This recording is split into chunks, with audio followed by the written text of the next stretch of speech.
Coming up on This Week in Google, it's me, Jason Howell, filling in for Leo. Don't worry, he'll be back next week. Also joining me, Stacey Higginbotham, Jeff Jarvis, and Ant Pruitt. We talk about how Facebook is now Meta and Squirrel. Also, Ant shares his views on the Pixel 6 Pro and specifically about the photo capabilities of the device. Zillow is apparently bailing on flipping houses, and TikTok seems to know why. Email celebrates its 50th birthday, and is it better to buy or lease electric vehicles? We try to explain that and so much more next on This Week in Google. Podcasts you love from people you trust. This is Twit. This is Twig, This Week in Google, episode 636, recorded Wednesday, November 3rd, 2021. Twisty Buttons. This Week in Google is brought to you by Udacity. Get the in-demand tech skills you need to advance your career. Visit udacity.com/twit and get 75% off any program with code TWIT75, limited time offer. And by Andela. Andela is a global talent network connecting innovative companies like yours with quality technical talent, so you have more time to focus on your core business. Visit andela.com/4-companies to schedule a complimentary consultation and receive a 2-week no-risk trial with their vetted technical talent. And by CashFly. Give your users the seamless online experience they want. Power your site or app with CashFly CDN and be 30% faster than the competition. Learn more at twit.cashfly.com. It's time for Twig, This Week in Google. I'm Jason Howell, returning for the last of 2 weeks in a row. Leo is, I think, on his way back at this point. I think maybe either he gets back from Mexico today or tomorrow, but not back in time to talk about all things Google and, let's be real, all things Meta, which we're going to talk about today. Joining us today, of course, the return of Stacey Higginbotham. It's great to have you back today, Stacey. I'm glad to be back. Thanks, y'all. Yeah, it's good to see you. Welcome back. We kept the seat warm for you, so you can give us all of your thoughts on what Zuckerberg had to say last week, and maybe some Google as well. I don't know, just maybe. Also joining us, Jeff Jarvis, the Leonard Tao Professor for Journalistic Innovation at the Craig. Do we play the song every time now, or do we just? Are we back to crowd in CrowdStrike, and that's the concept. You know, the regional. Okay, or we could jump to. Or we could play a random piece of audio. There we go.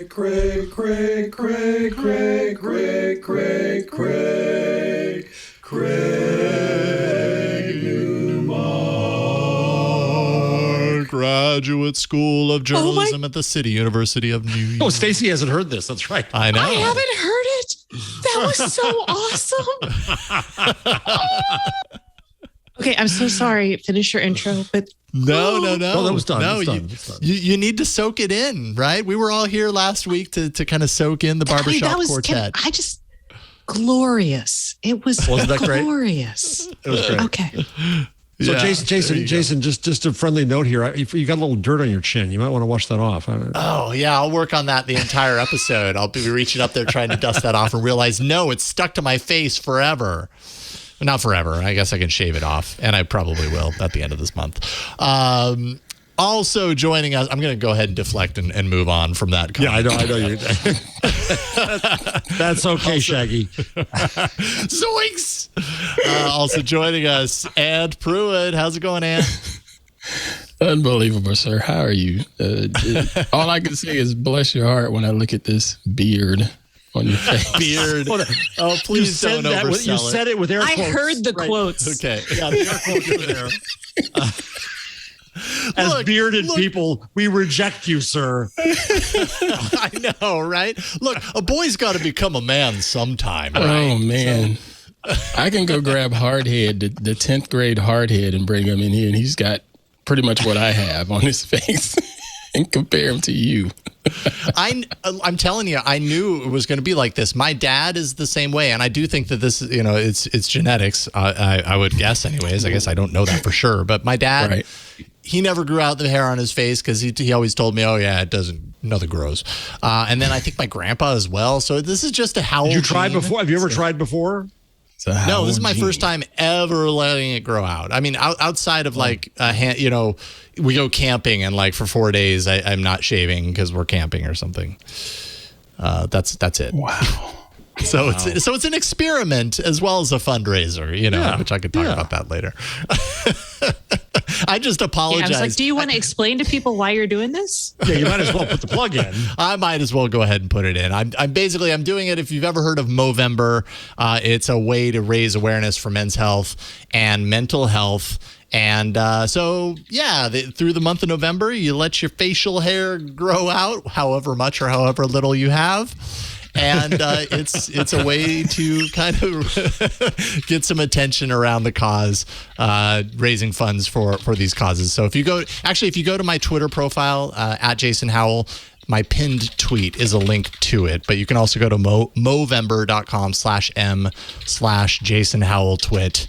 And if you want to donate a little to help me get up to my goal, that would be amazing. But it's a two-pronged thing that I'm doing. You have more than two hairs, Jason. You have more than two prongs. I don't know. There might be about 10. Maybe 50, maybe 100 hairs down here. I'm also very, very proud that my wife has not given me more crap about it than she already has. So at least there's that. So, Jason, when you do go to the metaverse, will you make your avatar have a full beard? Oh, that's a good question. Sometimes when I'm in VR, I do don a beard. It's the only way that I can do it. Yeah. Sorry, Jason.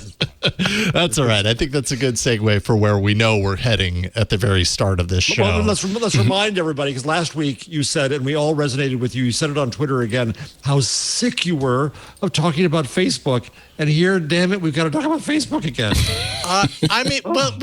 Which is partially because, mainly it's because, like, as I looked through all the news for this week, it's really the only thing that stands out as like the most notable thing from the last week is the fact that Facebook really kind of rebranded itself. There were hints that it was going to happen, and ultimately it happened during the Connect event. Zuckerberg had a whole long spiel, like an hour long, talking about the metaverse, and kind of ended things with the name change. Meta is, I don't know, is this basically the same thing as the Alphabet holding company of Google thing? That's how I looked at it. I don't see it as some sort of rebranding the way we look at the likes of Federal Express is now FedEx. They didn't change a thing. I believe with them going from Google to Alphabet, people still talk Google This Week in Google. Yeah, I've seen the coverage all over now calls it Meta.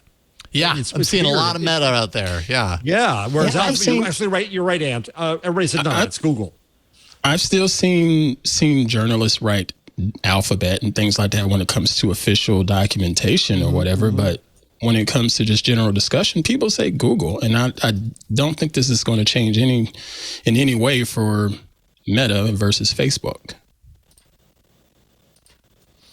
It may as the metaverse expands. I mean, right now, Facebook is just Facebook. People even, we use, in the media, they use Instagram and WhatsApp kind of not interchangeably when we talk about the apps, but when we talk about Facebook and Facebook's harms, we don't always make a distinction between the different products. So if the metaverse is a thing, then maybe we will call it Meta more often. You think the metaverse will be a thing? After watching Zuckerberg, I'm more dubious than ever. I don't think his metaverse will be a thing. I do think we are going to have a real AR experience that then gradually goes into VR. I think it'll be time consuming. I think we don't know the kind of apps that will drive us into VR for good. I don't think gaming is a strong enough pull. Yeah. So that'll be interesting. I mean, virtual work is certainly something that has a strong enough pull to bring us all into the metaverse. But in that case, I would look more at what Microsoft announced, was it yesterday, 2 days ago, with their version, which is less, will connect various metaverses, which I did say would happen. And maybe it's Slack that will deliver or Zoom that delivers your metaverse. I think so. So did you all watch the video? I didn't see Zuckerberg's ones. I wasn't interested in it. I purposely. I know that, but it's. I tell you, it's a traffic accident you had to watch. Oh, really? It was very awkward. I'm like, I only watched half of it, but it was. You were like. I was slack-jawed through the entire thing. And the effort to have these little in-jokes like, gee, what should I wear? Oh, same thing I always wear. Right. You know, it's cute, but you could tell you had a staff of 20 writers to come up with that moment. But it was, I was slack-jawed. It was amazing. Miss Stacey, you mentioned what Microsoft is doing and how to try to tie this in from a corporate standpoint. My question is, why even have these VR spaces for work? There's a lot of complaints about just general health and people sitting at desk all the time and staring at the camera for their virtual meetings and whatnot. What exactly is the advantage of having a VR meeting to talk about stuff on the TPS reports? That's a very good question, Ant. I'm so glad you asked it. Yeah. I think I would hope we would get a more sophisticated vision of meetings. And like, I think we're in the midst of this now with everyone being remote. So as a remote worker since 2004, I can tell you that I have had all kinds of meeting experiences, and some meetings can be a phone call or on a Polycom. Some meetings go great over Zoom.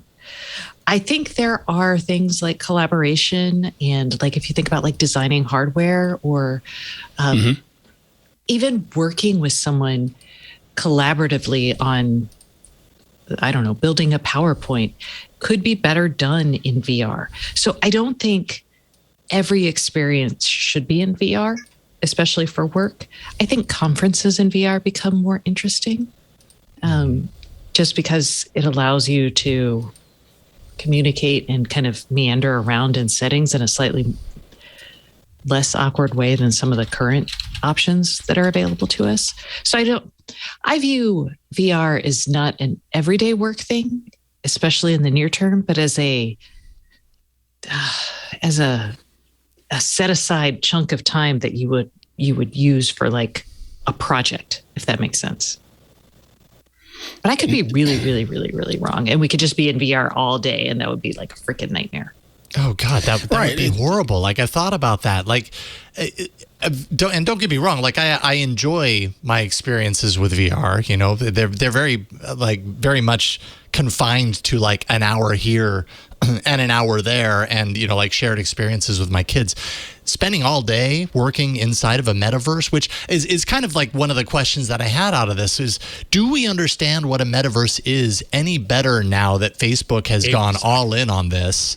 And if it's so far out in the future, why now? Why is now the time for Facebook to make such a significant dedication or devotion to this futuristic view? And it does feel like a lot of deflection, right? There's a lot of people saying this is deflection. Do you believe that, Jeff?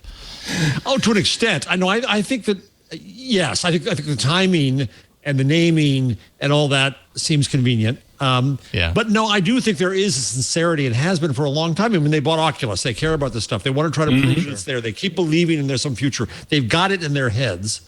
And they did say some things that were actually good, that they understood the necessity of interoperability and taking your personality and your stuff elsewhere. And they started talking a little bit about principles, but then they didn't really ever go there. This is the time, having learned the lessons they should have learned, which they haven't learned, this is the time to say, let's talk about what's required here. And all we get is Facebook with avatars in terms of the impact. And that's not so good. So I was disappointed by that. So no, I think they're sincere, but I agree with you, Jason. I still don't understand what the metaverse is, even though Leo explained it to me. I don't really see, I agree with Stacey that I think that since I'm not a gamer, I really can't get it. Could I imagine the value in a meeting? Maybe, but I'm not really sure how it beats Zoom and not having to commute. I mean, imagine the show. Imagine the show in the metaverse. So, you know, anybody in the audience, like on the Discord or the IRC, or maybe I'll charge people money to get into the VR version. I don't know. So we're all sitting there together, and I could actually virtually punch Leo. Or when we all interrupt each other, I could actually raise my hand, and because I'd be out of the corner of your eye, you'd see it and you'd be like, oh crap, I can't interrupt Stacy. That would be horrible. Right. Right. But again, that's entertainment, Miss Stacy. What? Is it utility? What? Are we entertaining people? Right. Not on purpose. Okay. I mean, for us, it's a job. But quasi information. Okay, but in a meeting, it's the same thing. Like, as someone who is terrified of being an aggressive female, I'm constantly in meetings, but also someone who's chatty and feels like I'm a know-it-all. I'm constantly blowing over people to talk about things that I know about in meetings, and it would be nice to have more social cues. I look at this is Daniel Suarez's Demon in D Space. The way he described it, it sort of reminds me of Google Glass. Where people were wearing these little sports goggles or whatever, and it had an HUD in it. And sure, the way he described it is they had these thicker arms on them, so there's battery and communication and stuff like that. But it didn't look intrusive. It just looked like regular people walking around with sports glasses, even though they did have this AR overlay. I think something like that would be awesome to have, but then there's also some privacy implications because they could look at people's credit scores or D-Space score and things like that. And you have to worry about all of that. And then you have to look at the infrastructure. Who's going to manage all of the infrastructure and battery life? Are you going to carry around battery packs? And it's a lot tied to it. So this whole metaverse thing, I just don't see it working as day-to-day life, but whatever. Prove me wrong, Facebook. Meta, I don't think this is near term. I mean, this is far out. I feel like what happened here is, you talk to any engineer, especially male engineers of a certain age, the metaverse is like where they freaking grew up, right? Child of the 80s, 90s. Sci-fi. Early. They read about this. They want, I don't even want to get into what they want. I don't know. But you look at this like rich immersion entertainment, and it makes sense to a lot of people. Not everybody, obviously. I think the older you get and the more ingrained with real people you get, the less something like this makes sense, right? But I do think we are heading to a richer communication environment. If that's going to be AR or full VR, I don't know. I think VR for like entertainment and maybe meetings in the future. But I do think we are processing so much information through our phones. I think having a system by which we can process information around us from the world through glasses is a no-brainer, right? It's where we are headed. So if you say, okay, then I need very smart glasses that are portable, that I need better wireless, that is what we're building, right? And that's going to be super fast. And we're going to have to think about what it means to have information about the people and the places. How do you display it? How do you store it? What do you display to certain people? What are the ethics of, saying my name and age, to everyone around me, to, I don't know. I mean, all of those things are things we're going to be there, and we're going to be there in like 10 years. Now, the full metaverse, I don't care. You gave me the first use case that makes sense for me, the seeing you, so I don't do what I just did, which was interrupt. Because I was going on. I could see. That's all right. It's all right.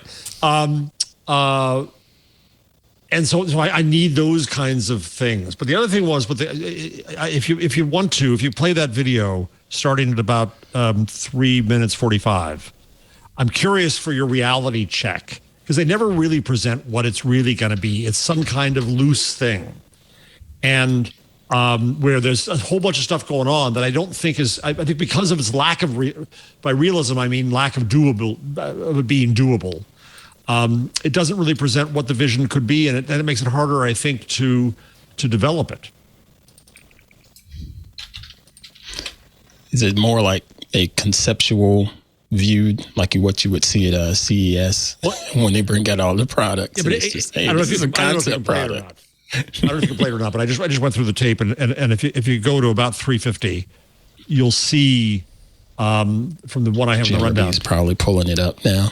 Yeah, that's what I figured. You'll see the 18. mix of real person, 18 avatar, 18, hazy AR person. And I don't know how you mix those things in. And I know I'm getting ahead of myself in terms of the reality, but I think we've got to speak in realistic terms if we're going to develop anything coming up. Sorry, Jim. I was saying somewhere around like three. Yeah, it's about 3:45 into that tape. 3:45. Yeah, you're in the game room scene at the beginning of the tape. There you go. Okay. Oh, the Pixar movie. Yeah. Right. So you got a real person. You got that's Boz. Then you got a hazy person, and then you got an avatar, all mixed in together. Well, two avatars, Boz. Right. And then you've got a video feed into it. Sure. And you've got an interaction going on. It's presuming that you're tactile. This is a report of looking at AR art. And so now they're all flying around it within the metaverse. But the problem is, this is a God's eye view of what it would be. It's not a me eye, even though I am God. A me. You can toggle back and forth. Check out this forest. Well, that's what I'm wondering. That's what I just don't know. I don't know how to judge this in reality. Am I accessing this through my desk, from my desk chair? Am I accessing this from the couch? The bus station? Or does everybody have a dedicated VR room for all this? You have to go to your own room, to your own pod to connect. Yeah. I don't mean to be literal. I just mean I want to understand it better. Yeah. Well, so I think easily in video games, you can switch a lot of times. You toggle between a God view and a first person, right? So I feel like you probably could do that in VR if you wanted to. Mm-hmm. Yeah, you should be able to. Yeah, I would imagine so. But if you spend time in VR, yes, they have to show you the God view, or they don't have to, but it makes sense that they're trying to. When you spend time in VR, it does feel like you have the view that you normally have as a person, and you can you don't feel it. It's just like, you're aware of things like out of the corner of your eye that you may have, and when you make your natural gestures, you get more information, right? So like when I'm like, what was that? I see it, right? So I think it's actually an extra sensory perception, if you think about it, to be able to go to God view, because then you see everything differently. But I don't know how. So that's kind of an interesting like user interaction kind of thing that you could think about. Like if you're in a crowd of people, maybe you want to see the whole thing. Yeah, and I'm trying to think of my experience with VR. Like, there was an article, where was it? It was Washington Post that was kind of making the connection that like Meta is not, anywhere near the first company to actually do a lot of these things, right? No, Roblox is a game that my kids play, and granted, it's not in VR, but it's very similar in a lot of ways to what Facebook is talking about. This ever-present avatar that follows you from experience to world to game, and all that kind of stuff. Steam VR, VR chat, also Rec Room. Rec Room's a game that I played on VR and I love to play that has a lot of these familiar kind of touch points, I'd say, from what Zuckerberg was kind of pointing out. In none of those cases that I've experienced do you have that actual God view mode that I've experienced anyways. Maybe it's possible. I just haven't experienced that. It's always the first person kind of experience. If you want some more humor, if you want some more humor from this, if you go to 1630, you see Zuckerberg on the Meta foil. So I don't know if you want to or not. The hydrofoil? Yeah, the hydrofoil. So it's amusing. But the thing goes on forever. It's the whole thing is an hour and 20. Yeah. No, it was a long. That's what I kind of found a little bit humorous. Is it was so long, and it was almost entirely dedicated to the metaverse, and still at the end, I would have a hard time explaining this. Here's the joke too. He's trying to pick his outfit. Do I need some? I love it. Sunscreen. Yeah, his face is covered in the sunscreen. All right, back. I love that he's less robotic in the metaverse. I don't know if y'all noticed that, but I was like, wow, he is so much more fluid. He's almost more human in the metaverse than he is in real life, I was like, oh. It's I think what occurred to me by the end is that this idea, like you're right, Stacey, this is a long-term view, but for the right now, this particular idea seems like a really like niche market to hit your $1 trillion company to, and which I mean could end up being, you know, Meta/Facebook being just incredibly forward thinking, and 10 years from now we're like, all right, they obviously realized something that we didn't back then, but it's just I don't know. It's like Facebook decided, you know, this juggernaut that we've created, let's do Roblox instead. And it just seems like a really interesting kind of direction to go for me. It's the Bitcoin of 2021. VR.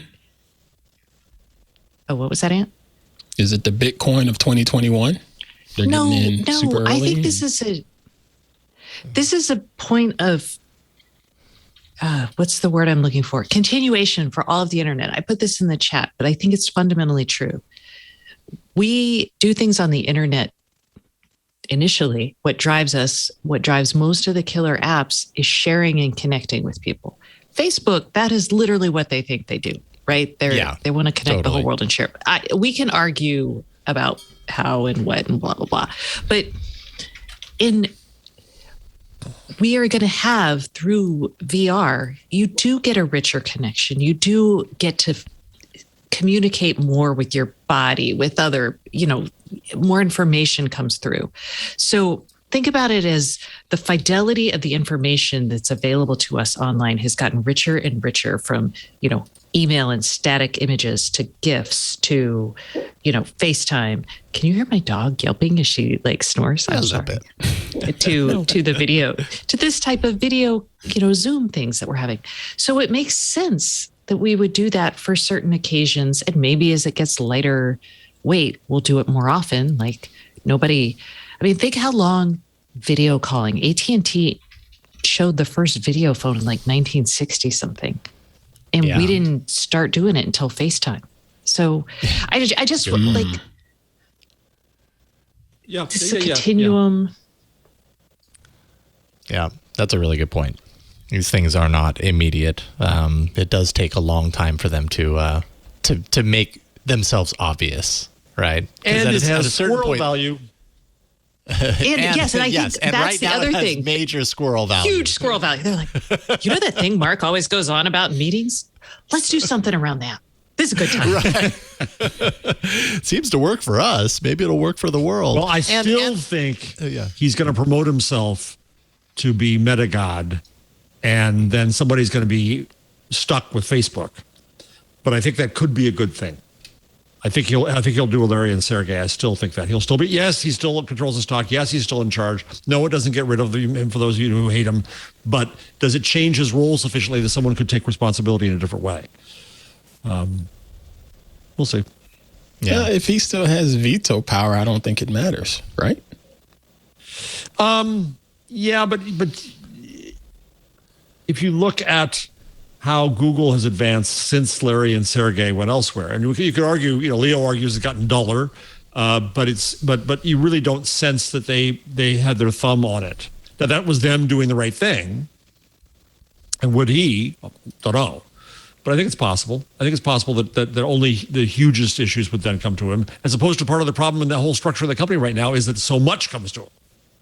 Right. Mm-hmm. And he makes such terrible decisions, because I don't know if he's like, I don't know.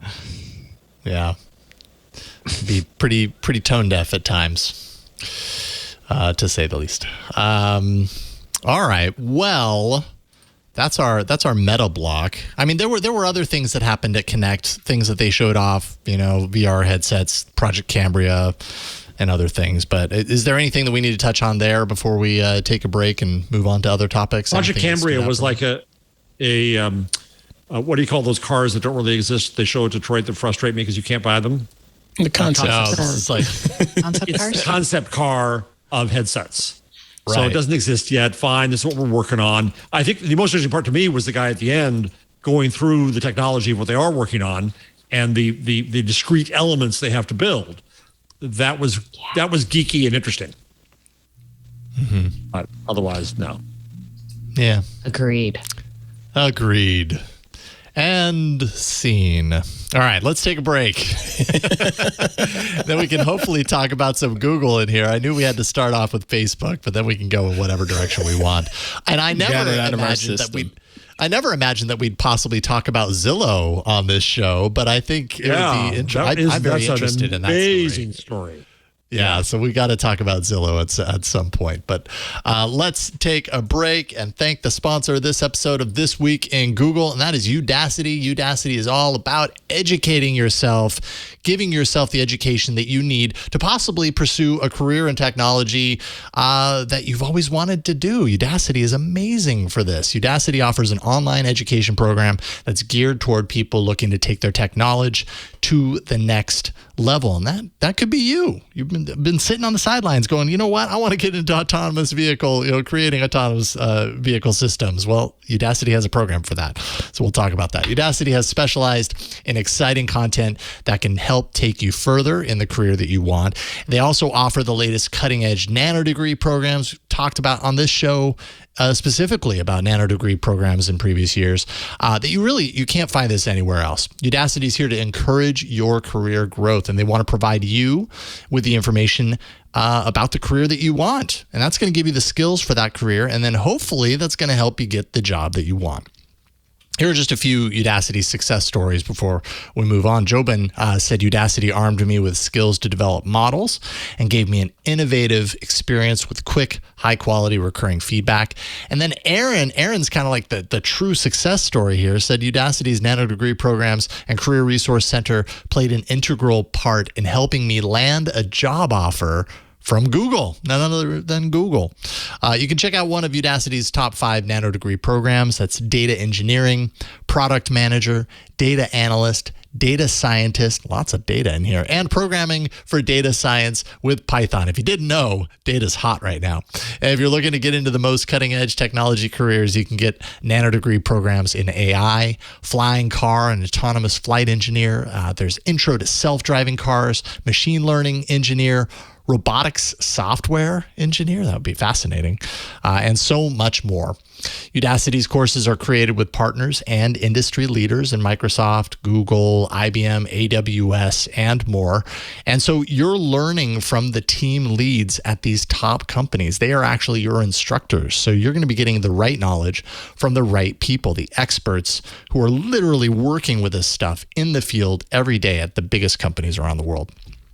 When signing up for a nanodegree program with Udacity, you can expect courses to be project-based, so it's not passive learning. You're going to be actually put to work on these projects. It's active learning that lets you test your knowledge. You get homework. You get those projects that are going to be reviewed by qualified professionals, which means real human feedback and reviews, also with access to mentors 24/7 if you have any questions along the way. And flexible schedules, which is awesome right now, right? Like you might be working a full-time job and you want to do this on the side and make a shift in your career. Well, if you have 5 or 10 hours a week, you can fit it in at your own pace. And you can graduate in as little as 3 months. If your team needs to master cutting-edge technologies like data science, AI, cybersecurity, that kind of stuff, what team doesn't? Udacity for Enterprise can upskill your entire workforce with real-world project-based learning. And you can just check out the enterprise section of Udacity's website today to learn more about that. So get the in-demand tech skills that you need to advance your career. Visit udacity.com/twit and get 75% off any program with code TWIT75. This is a limited time offer. That's udacity.com/twit and enter TWIT75 and check it out for yourself. Cool stuff. We thank Udacity for their support of This Week in Google. Okay, so let's see here. Well, this is next in the agenda, and I might as well just ask you about it now because I know, Ant, during last week's show, it was during the show that you got delivered your Pixel 6 Pro, right? Yes, sir. It showed up right during the show. Lucky. Mine's stuck in Illinois. I'm so jealous. And here it is. I got it. And mine was going to come December 1. Slippery phone. Man, it's a slippery phone. So I would agree. Did you get a case? Phone. Yeah, I did. I had the case delivered before the phone because Amazon, but I'm so glad I did. Yeah. This thing is just ridiculously slippery. Yeah, no, it really does need a case. I don't feel comfortable without a case on this phone for sure, but that's just standard. You went with a clear case too? Of course. I mean, if you're going to put the phone in colors and stuff, what's the point of not showing it off? So my recommendation, hold on, let's see if I can show you. This was clear when I got it. Yeah, they do. After a while, they do start to fade like bleach. So you should clean your case or get a new one. Yeah.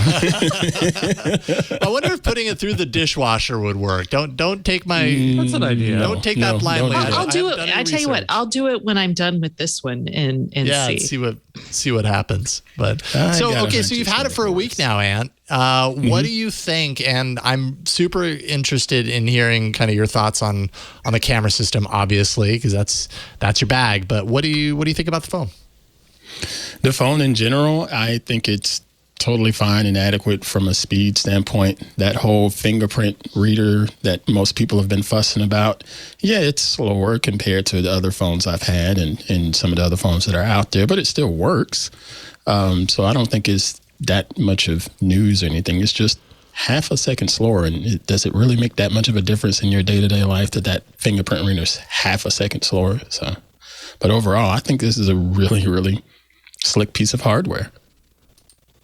Nice. And have you put the cameras through any extra effort? Cases? Kind of scrutinize? I have been playing. That's the word I was looking for. I have been playing with the cameras. I still want to play more. From the video standpoint, I haven't played too much because I was hoping it would have some sort of capability similar to what Apple has in its cinematic mode. Yeah. Not seeing it there. So it's just another 4K 60 frames per second camera. Whatever. But having the regular camera versus the telephoto camera on there, it's been a little bit interesting to me because it doesn't have any type of macro capability or anything like that. So I wanted to play around. Let me see if I can share my screen. I took some photos here recently. Share my screen to there. There we go. Now this is JPEGs versus the RAW files that you can get with it. This here is a JPEG file. When I say JPEG, that means Google, after you snap the image, Google's AI and process and said, hey, this is what this picture is supposed to look like in the end.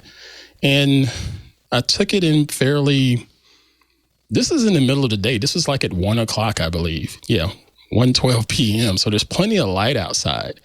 But yet I'm looking at this image and there's a lot of grain and noise in the background and it just doesn't make any sense to me. I shot it using the telephoto lens. Excuse me. I know you were saying that you had issues going from the regular lens to the telephoto lens, like it just kept sort of skipping and jumping back and forth. I haven't had that problem. Certain situations. Yeah, I haven't had that problem. It just sort of locks in for me once I hit zoom. The detail on this is not great, but it ain't horrible either. But it just shows that whatever the AI processing on this image is sort of hit or miss, because this is what the raw looks like. As you can see up here in the upper left, it says DNG. So that's a raw file. That's no processing. That's just what I did with my own camera controls and just hit the shutter. And this looks much better. And from a photography standpoint, this is a lot more flexible to work with and, dial in the settings and make it look better, changing exposure and stuff like that. There's plenty of data to play with and you get nice dynamic range and things like that. Unfortunately, most regular people don't care about that. Nor do they really understand why they would use it. Oh, the files are bigger. Like I can store less photos on my phone. They're just not going to get the right. And it's going to take some work to be able to pull this out and make it work for your Facebook or your Instagram or your Twitter or whatever. But from a photographer's standpoint, this is pretty good. I enjoyed the flexibility. I can even go in and just change the color of this green stem to be, like a more of a older, dead, dying. Yeah, you really brought me down now, Ant. You're killing off. But if I want to make it vibrant, I can make it even more vibrant. There we go. I'm feeling better. So the file has plenty of data to work with, But again, that's not something the regular person is going to care about. Now, this is another RAW file, and this one looks pretty good right out the gate. Now, I didn't save the JPEG, but the JPEG came out looking just as good as this one. I don't really have to touch it. But again, this is plenty of light outside with this smaller sensor than a regular camera, and it's going to look pretty good. Next, I wanted to take a look at the actual zoom capabilities. This is that tree way off in the distance over here in this scene, okay? The zoom capability, I find you need to stop at about 9x. You go more than that, you start to lose detail and it starts to look really, really fuzzy. And this is raw, as it says up here in the upper left. But this is just, I don't think that's usable. I can play around with the exposure and make it look a little bit better, but from a detail standpoint, no, it's just gone. Do you encounter digital zoom that is, in your estimation, usable? Because I feel like anytime there's a digital zoom, I just, my eyes see the crunch and I'm like, I'm done. I'm not gonna go. Yeah, it is so that's why an optical zoom for me is like essential. I need an optical zoom because I want to be able to zoom and I don't want to have to settle for that crunchiness. It is so hard to find good zoom. Like I said, I think the threshold is at about 9x on this phone. Don't go any higher than that. I actually have some pictures on Instagram. If I could switch that screen. There we go. I set up a macro shot and I set up 3 different scenes. So this is using the 1x zoom. Okay, then that's the 4x optical. And this is the 9x. And this looks really good for 9x. And even if I wanted to crop in, I got plenty of detail there cropped in with 9x.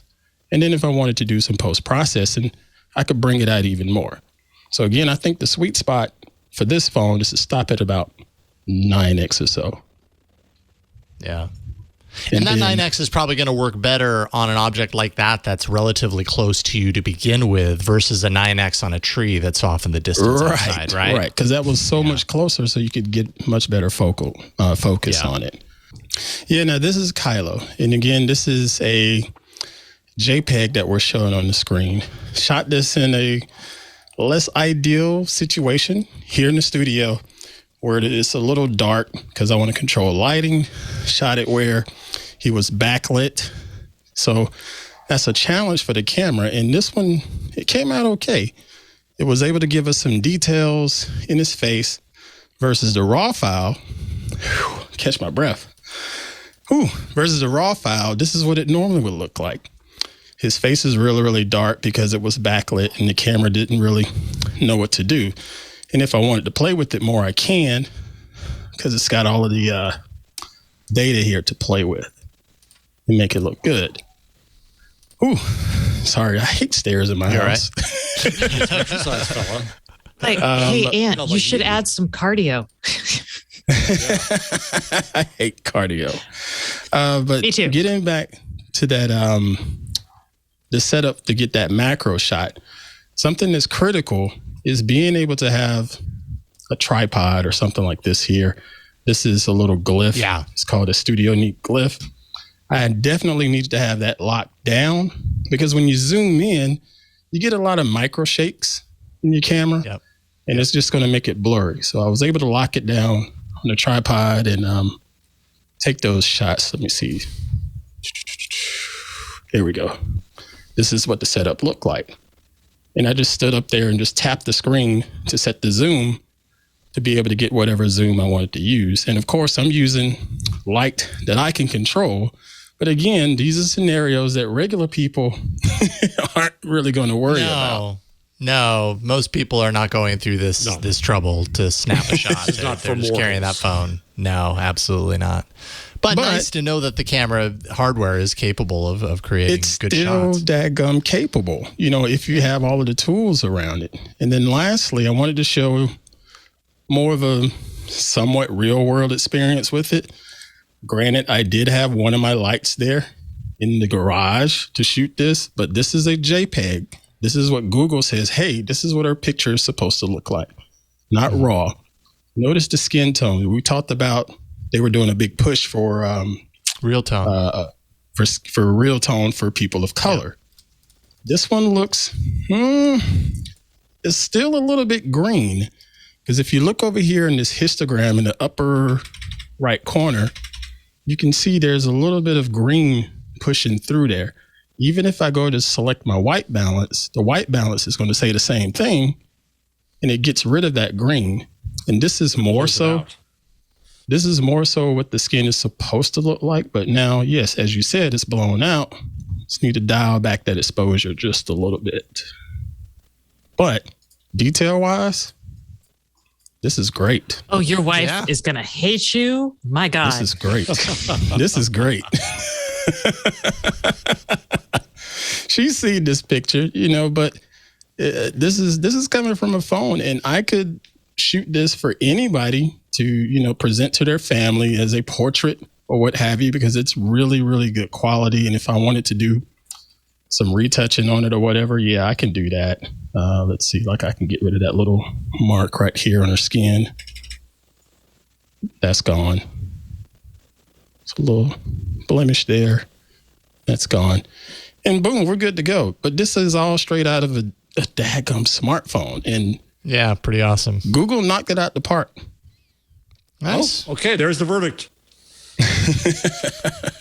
There you go. Now, okay. Does it take phone calls?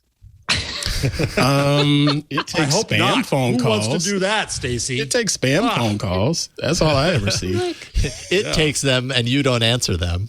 Exactly. Because it warns you. I do appreciate Google for that. I'm always like, who are these people joking about their car warranty? I've never had one of those on my Pixel. Oh, man.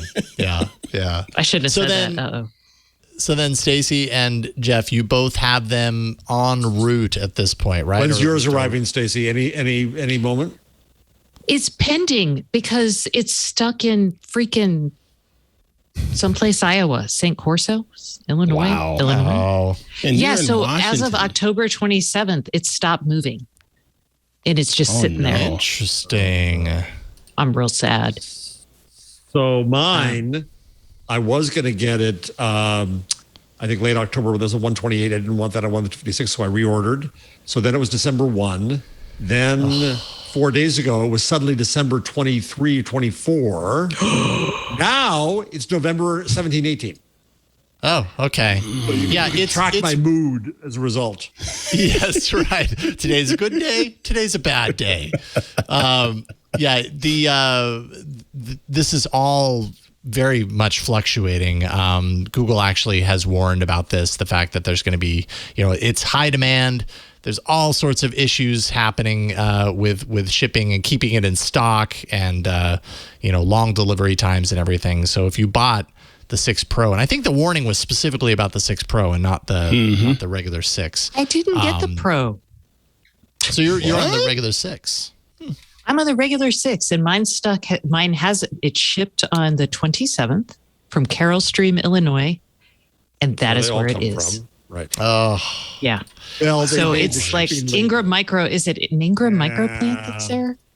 They made the shipping label. I don't know that it really shipped. Not until you see that. Well, they say it's actually shipped. I know, but no, I've learned that lesson. Well, usually FedEx, like in the FedEx thing, it's usually pretty good about do we have the label or where are we? But it's a lie. It's a lie, Stacey. I hate to tell you. It's a global conspiracy. It was supposed to be here today.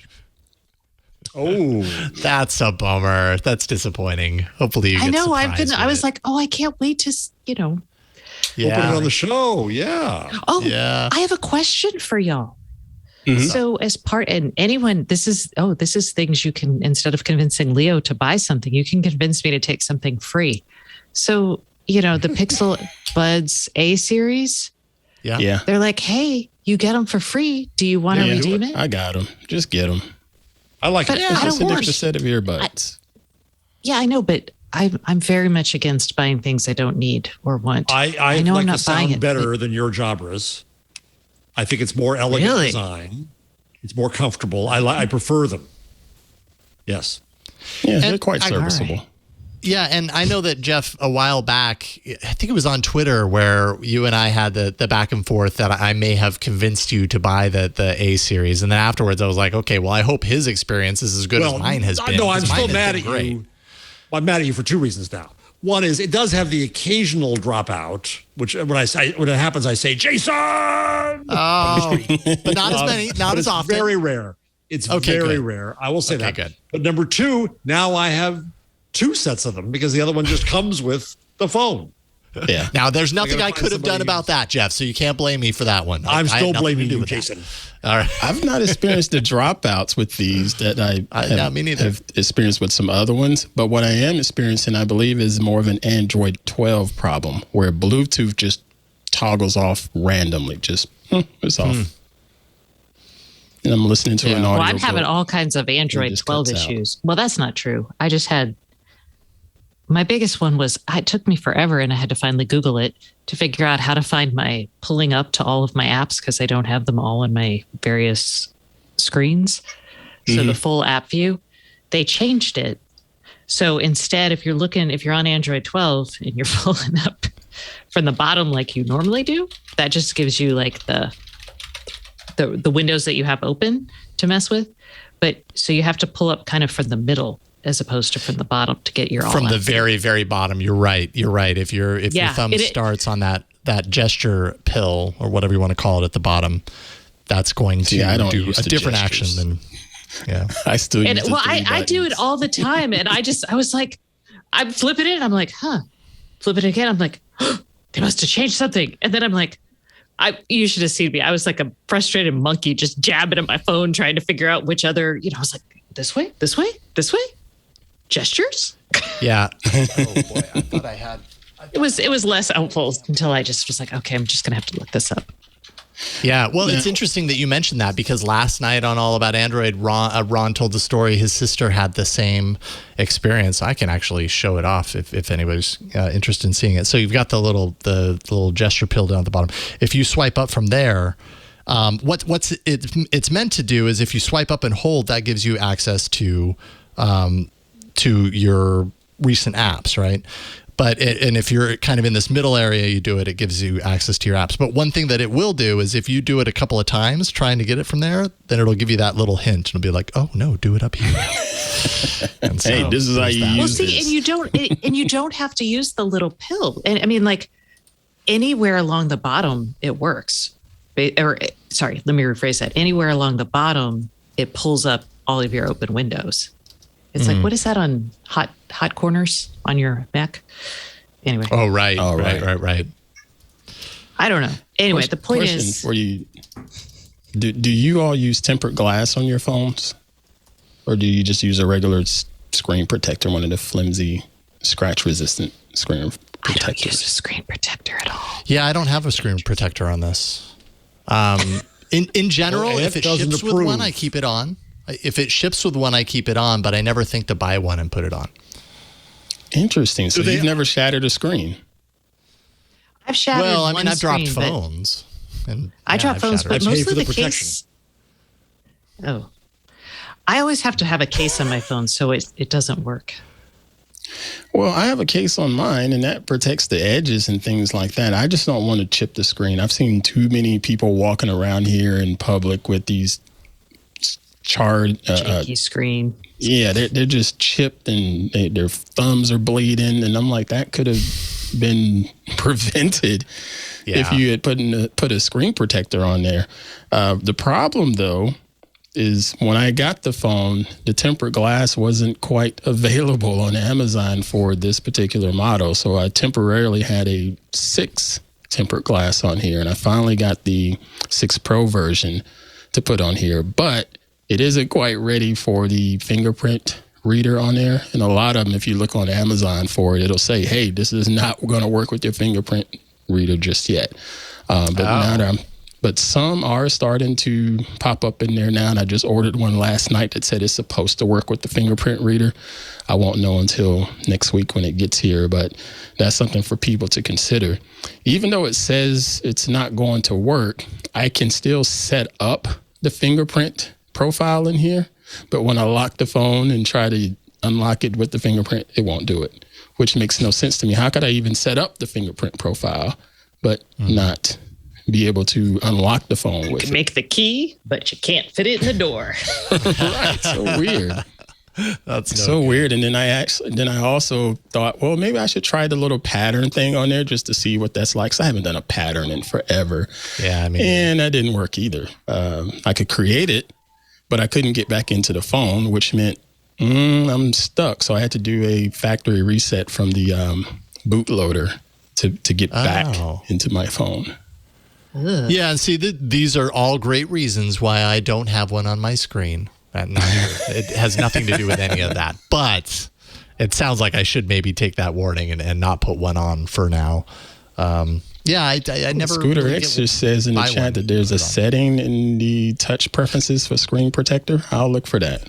There might be a sensitivity slider. Sometimes I remember that from like Android 10 or Android 11. Didn't think about it now though. Yeah. Let's see. I need to change my color scheme because like. Yeah, so you're now on Android 12 and you didn't have Android 12 before, right? You weren't doing the beta. Right, I wasn't doing the beta because, I mean, it's fine. Anytime something changes, you're automatically like, ah! Yes. Like, do I love the clock? It looks better, but I'm like, is it more legible? No. Everything feels pink. Yeah, everything feels less legible. And because I have a picture of a quokka on my phone, oh, yeah, yours is all pink. Mine is all diarrhea brown. And I hate it. We called that on the show. We called that baby couldn't help it brown. That's right. That was last week. That's what everything. And I'm like, ugh. So I either have to change my picture or have to go in and figure out how to change the colors. But I kind of resent. I'm like, that is so like, what is that? That was like when I was in high school and you would change your Microsoft. Was it Microsoft? What was it? You would go in and custom scheme everything. Anyway, the point is, that was custom skins. You could do that with Windows. Totally, I remember doing that with Windows, and you would I would spend lots of time like, well, looks good with turquoise. This speaks to my aesthetic. Yes, right. That's so me. Right, and this is called Material You, which makes the impression, and Google has signaled as much that this is all about customizing to you. But there have been a lot of people that have pointed out, like, actually, the previous version of Android allowed me to do more customization than what this is allowing me to do. So it's kind of an interesting. I assumed if I figured it out how to do it, it would tell me. Look at that. Look at that. Oh, you can't, you're not getting the color, but it's really gross. And I just did the screen sensitivity setting on here, and it still does not recognize my fingerprint with this screen protector on. So I have to wait to get the new screen protector and try it out. Yeah. Jason, do you find that the finger thing works? Yeah, totally. I actually tweeted about that this weekend because I noticed a lot of reviews and a lot of people complaining about the fingerprint sensor. And I'm like, my experience has not been bad with it. I maybe a little bit better with the 6 that I'm using right now than the 6 Pro that Leo has, but I mean that could be just how I set it up because they both have the same sensor, so it's not like one has a different type of sensor than the other. But no, I mean, I'm able to get into my phone almost every time with my fingerprint. I don't know if it's, when you're training it, if there's a better way to train it than others, because I've certainly had phones that, like, no matter how I trained my finger on the sensor, every single time I went to unlock my phone, I had to do my tap 2 or 3 times before I got in. And that's super annoying. I am not getting that experience with the 6 right now. I didn't have that experience with it just not working when I didn't have the screen protector on. It worked. It was just, I definitely could tell it was slower than previous phones, but it worked. And even that slower is just that much slower. It wasn't terrible. Right. So yeah, it could just come down to the fact that everybody uses their phone a little differently. I don't know that it's any worse than, other fingerprint sensors out there. I'm also not my preference is not an in-display sensor. I think that they're less reliable, less effective in general versus a hardware sensor. I like the rear device, touch sensor that we've had on all the Pixels. Here, Jason. I agree. Yeah. No, I agree with him. Give me that one on the back that just felt more natural because your hand's already sort of right there. Yeah, it's right there. There's some tactile screen aspect is more to it. sexy. Yeah, it's more integrated. It makes the back of the phone look sleeker because it doesn't have a big old hole in the middle of it or something. Yeah, and this is part of that whole like there's more than one design aesthetic, y'all. We do not all have to look like the sleek future blobs from the Apples anyway. Yeah. Sorry. Having said that, I like the design of the Pixel 6. Like I'm it's okay. Like the Leo gets fingerprint back. sensor is in the front. It's fine. When Leo gets back, would you prefer the Pro or the 6? Yeah, that's an interesting question because I have actually really enjoyed the smaller 6. And I don't know that I would have expected that. Prior to the 6 Pro, I was using the 5, which is way smaller. And which felt super small when I started finally using it. You know, it took me a while to switch over from the 4XL to the 5. And when I did, it was like, wow, this is a tiny phone. Like, this is going to take some getting used to. And then I got used to it. And then the 6 Pro comes, and it's like back to gigantic phone. And now that I've been using the 6 for the last week, I would totally stay with the 6 if it had that telephoto lens. I know me and the cameras on my phone, and I want / need that hardware, that like optical lens for telephoto. It's a lens that I use all the time. And so that's kind of worth it for me to use the 6 Pro. But I would prefer the 6 if I had my choice. If the 6 had that, I would be fine sticking with it. I think the 6 form factor, but the 6 Pro hardware is what you're saying, right? Yeah, I suppose so, which, kind of speaks to the fact that Google used to give different sizes with the same hardware between both. And now they're kind of doing the trend where the smaller one is less capable and the larger one is more capable, is even more premium than the premium phone, that's a little smaller, and which is kind of a bummer. It would be nice if both phones had, all the bells and whistles, but having used both, do you think the price difference is justified? Yeah, good question. I think no question the better value pick when the dust settles is the 6. The 6 Pro is nice, but you're paying $300 extra for a handful of features that I don't know. Right. Are they worth the $300 extra? That's a lot. That's right. That's a considerable bump up, and so I would probably recommend the 6 over the 6 Pro. Ha! It sort of reminds me of Canon with its R6 versus the R5 last year. I had both of those cameras in hand and shared images from both of them of the same shot, and both of them looked really daggum good, but one did not look $1,500 better than the other one. It just didn't. Yeah. Right. That's often the case. I mean, like when you go up to the premium thing,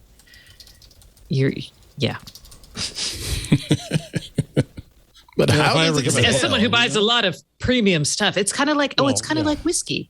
If you age it, after about the 12 to 15 year period, going up is kind of gimmicky. There's you got the complexity you need. Right. So says I. Going up's bragging rights. That's so true.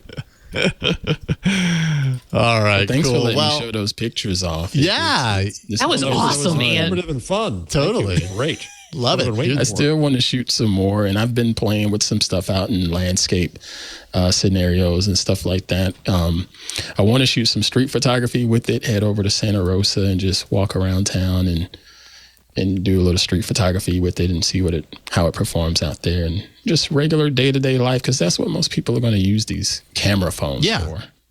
No question. And I mean, next week Leo returns to this show. I can almost guarantee you, I mean, maybe not, but I imagine he's going to show some of his photos from the 6 Pro from, being in Mexico at a very cool time, being there for the Day of the Dead and everything. He probably got some pretty awesome shots. And so I don't know if it's his plan to show it next week, but I'm telling you so that you can remind him, so that maybe he'll show you some of those shots, because that would be a really good example of what you're talking about, right? Like having the right camera for the right experience, and what are the pictures that you get out of that. And yeah, I'm curious to see. Someone asked me, I can't remember if it was in our Discord or just on social, but someone asked, okay, this 6 Pro has this telephoto lens on it. Can I go to the ball game and take pictures of it? Take pictures of the game with that telephoto lens. And I think the way these telephoto lenses are being marketed to people is they they assume they can do that. No, you can't. It's still a tiny half-inch sensor, and you're trying to zoom in on a football player, a basketball player, or a race car going by. It's not going to look good. It's just not. Wow. You need a lens on a camera body that's got a larger sensor and much better optics on that lens. It's if you're trying to do some zooming like that. Right. Yeah. Yep. As a journalist, when I was working for places that had photographers but still sent us out, they're like, look, zoom with your feet. Don't try to do anything else. Yep. Just zoom with your feet. And I'm like, okay. That's smart. So true. That's smart. Yeah, very true. It's probably the best. I mean, I'm by no means a photographer, so that was probably the best advice they could have given us. Yeah. Bend those knees and walk slowly. It's like a panning shot. If you're recording video, I guess. Let's take a break, and then we will come back and we will talk about more. Maybe when we come back, we can talk about Zillow, and there's so much more in there to touch on. But first, let's take a moment and thank the sponsor of this episode. This episode of This Week in Google is brought to you by Andela, which is a global talent network with a mission to connect brilliance with opportunity. Your company is expected to move faster than ever before, just to, stay ahead of the competition with so many priorities to manage. How exactly are you supposed to find time to both build and onboard an amazing engineering team that's going to get you where you need to go? And that's where Andela can help. Andela is the world's first talent network connecting innovative companies like yours with top-tier vetted engineers so you have more time to focus on your core business. Why Andela? Well, Andela is committed to your success. With their combination of expert technical recruiters, they also have their proprietary matching algorithms. They're going to connect you with developers who are the best in the business, and that's going to enable you to accelerate productivity, drive your revenue, and scale your business. They offer rigorous vetting processes.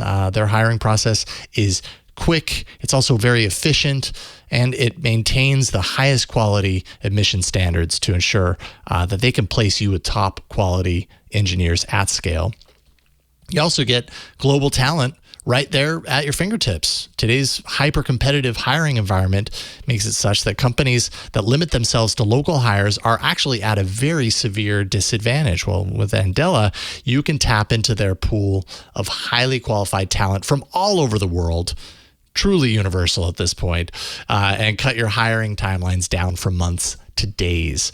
You also get an efficient ramp-up times. Andela understands that companies, they're expected to do more with less, especially right now, and consistently justify ROI. Well, when you hire Andela engineers, you can expect that they're going to be efficiently onboarded and ready right from the offset to deliver value for your team within days. You also get embedded team members. Andela engineers are not just part-time support. They're fully embedded into your organization with at least 5 hours of overlapping working hours with the rest of the engineering team. Mindshare partnered with Andela to quickly hire 10 new digital experts, including data scientists, machine learning specialists, analysts, and software developers. The executive director and head of business intelligence at Mindshare says, as we continue to enhance the Synapse platform, time to value is very important, and Andela is a good partner in helping us identify the right talent that is fit for different purposes. So you can tap into a wider talent pool, stop competing with major tech companies, and spend less time interviewing. That's going to give you a whole lot of other time to run your business. Brilliance is evenly distributed, but opportunity is not. So visit andela.com/4-companies to schedule a complimentary consultation. You'll also receive a 2-week no-risk trial with their vetted technical talent. That's Andela, Andela, andela.com/4-companies to check it out for yourself. And we thank Andela for their support of This Week in Google.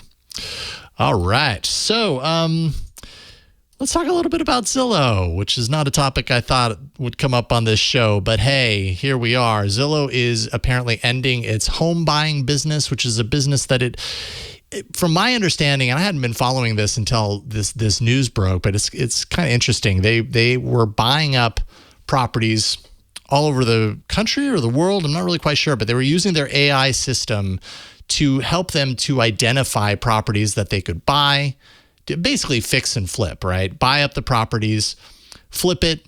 Yes, they would make a profit, but Zillow would really earn a 5% convenience fee on the deal, that came out of that.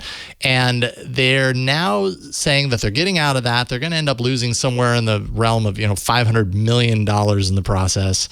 They're selling off the properties that they do have. They said they're right.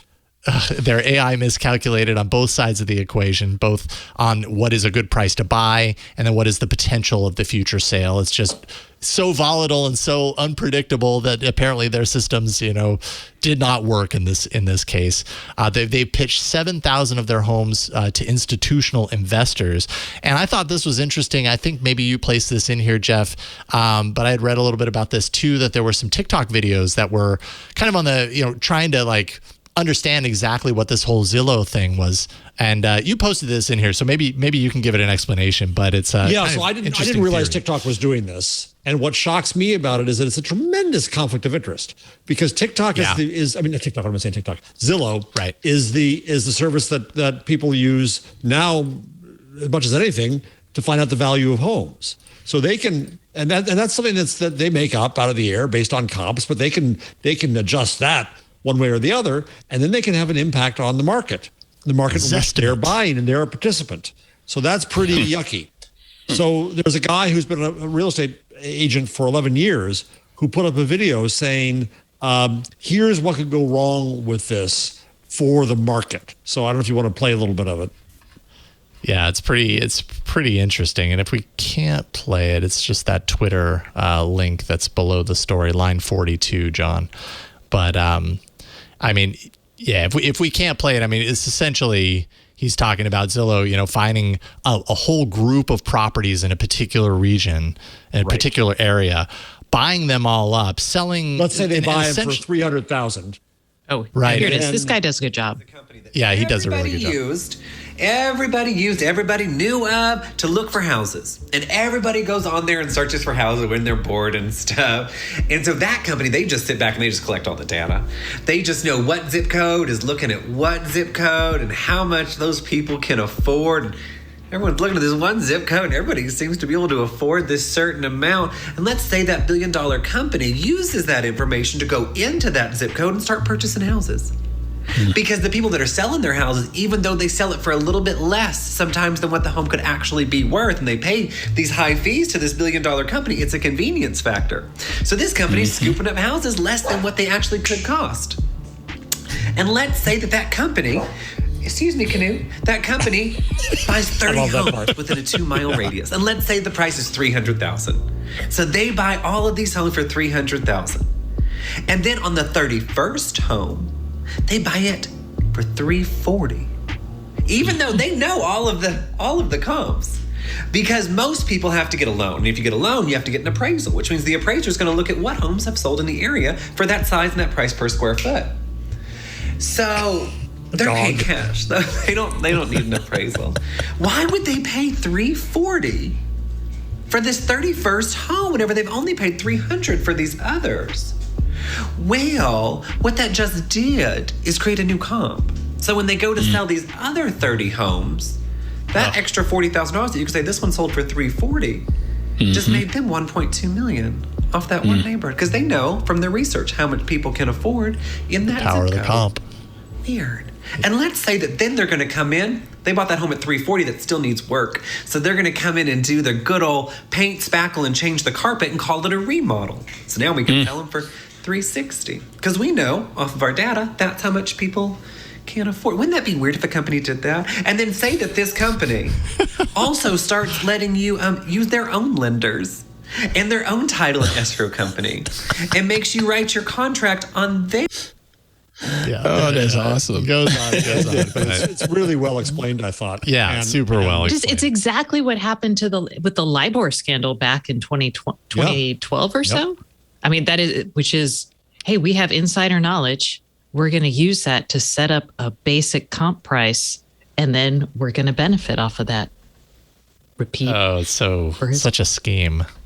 Yeah. I heard they did it badly. They're like Trump owning a casino. Only he could lose money owning a casino. And so they owned ends of the market, and they had AI to know what was going on, and they screwed it up. Yeah.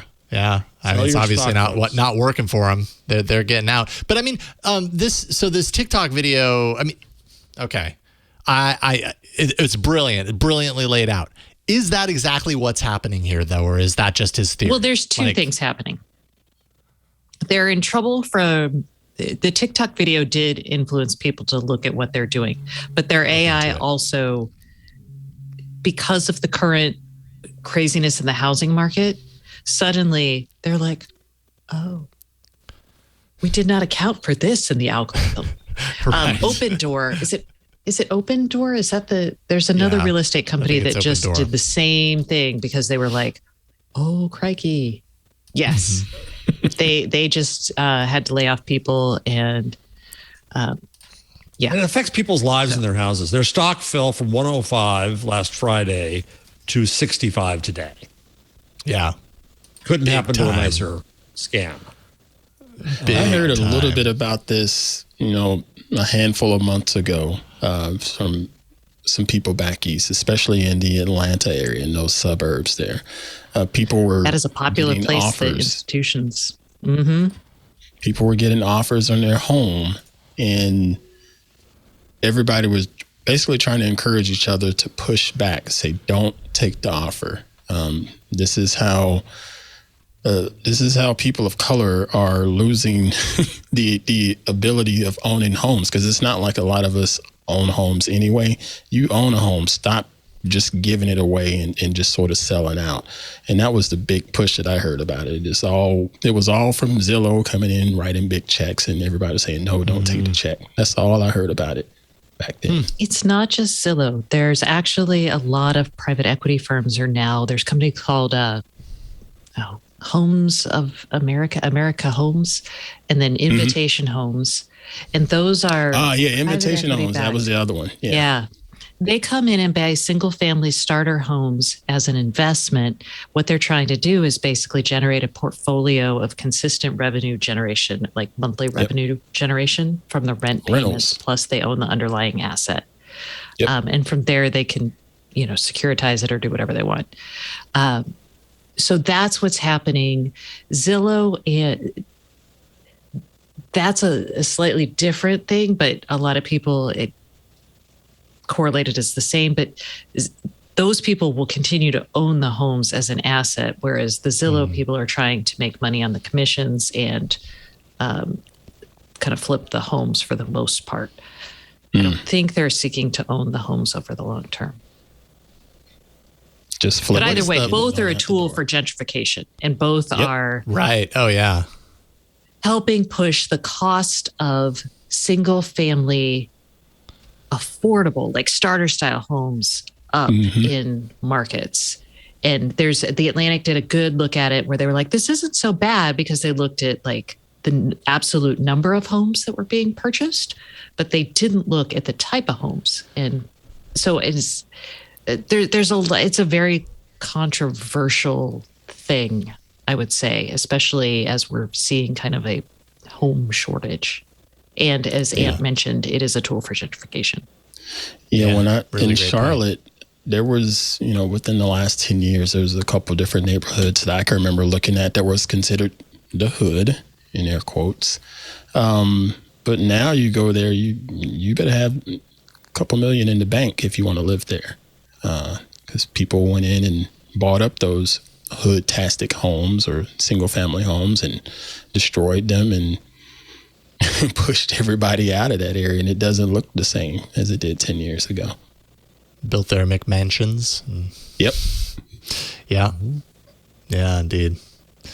Wow. And then I'm curious what happens. So let's say Zillow moves into a neighborhood and buys up all these homes, and then starts creating the new comps by selling them for way more, and does this with the entire neighborhood.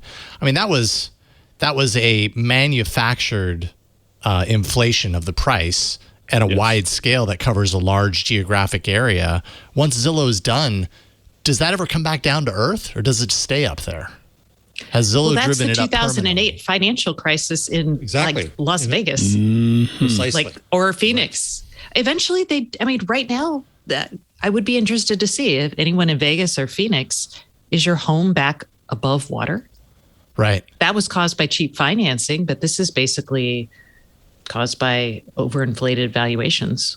Yeah, which could lead. I think there's got to be an investigation. Too. Absolutely. You want to investigate an algorithm? Investigate, that is to say, the output of it. Were there any patterns once they went into this business? Was there any pattern of actual sale versus Zillow price comp? Because it's not just a comp. That's not the issue. The comp is the actual sale of a nearby house. But Zillow, of course, gives you a projected price of your house. So they've got the stockpile, and they're saying, and this stockpile is actually worth this, not this. Well, they could do two things. One is they could undercut the price if they're in the market to buy, and they could say, well, no, your house is only worth $280. I wish, but that's it, right? Or they can inflate it when they're in the market to sell, because they can get off both ends of it.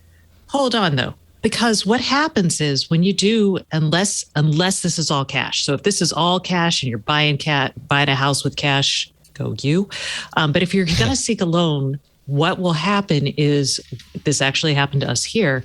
The person who's giving you your loan is going to come in and send out their own person to value the house and do an estimate. And then if that estimate is not in line, then you can't get financing. Right. But what I'm saying, Stacey, is you could have an impact on the actual sales by people's impressions one way or the other.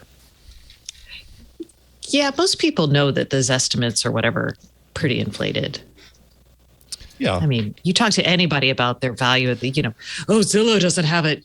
It's either too high, your TCAT or your county assessor has it too high, and they usually have it too low, and whatever.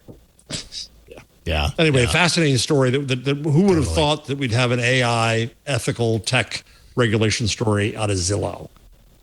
Yeah, exactly. Didn't see that coming, sir. Very interesting.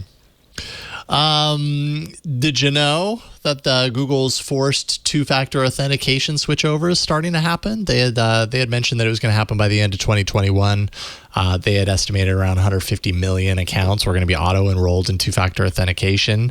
But now apparently there are a lot of reports coming through saying it's happening. People are getting notified, and when they get notified, they have 7 days before the switch takes place.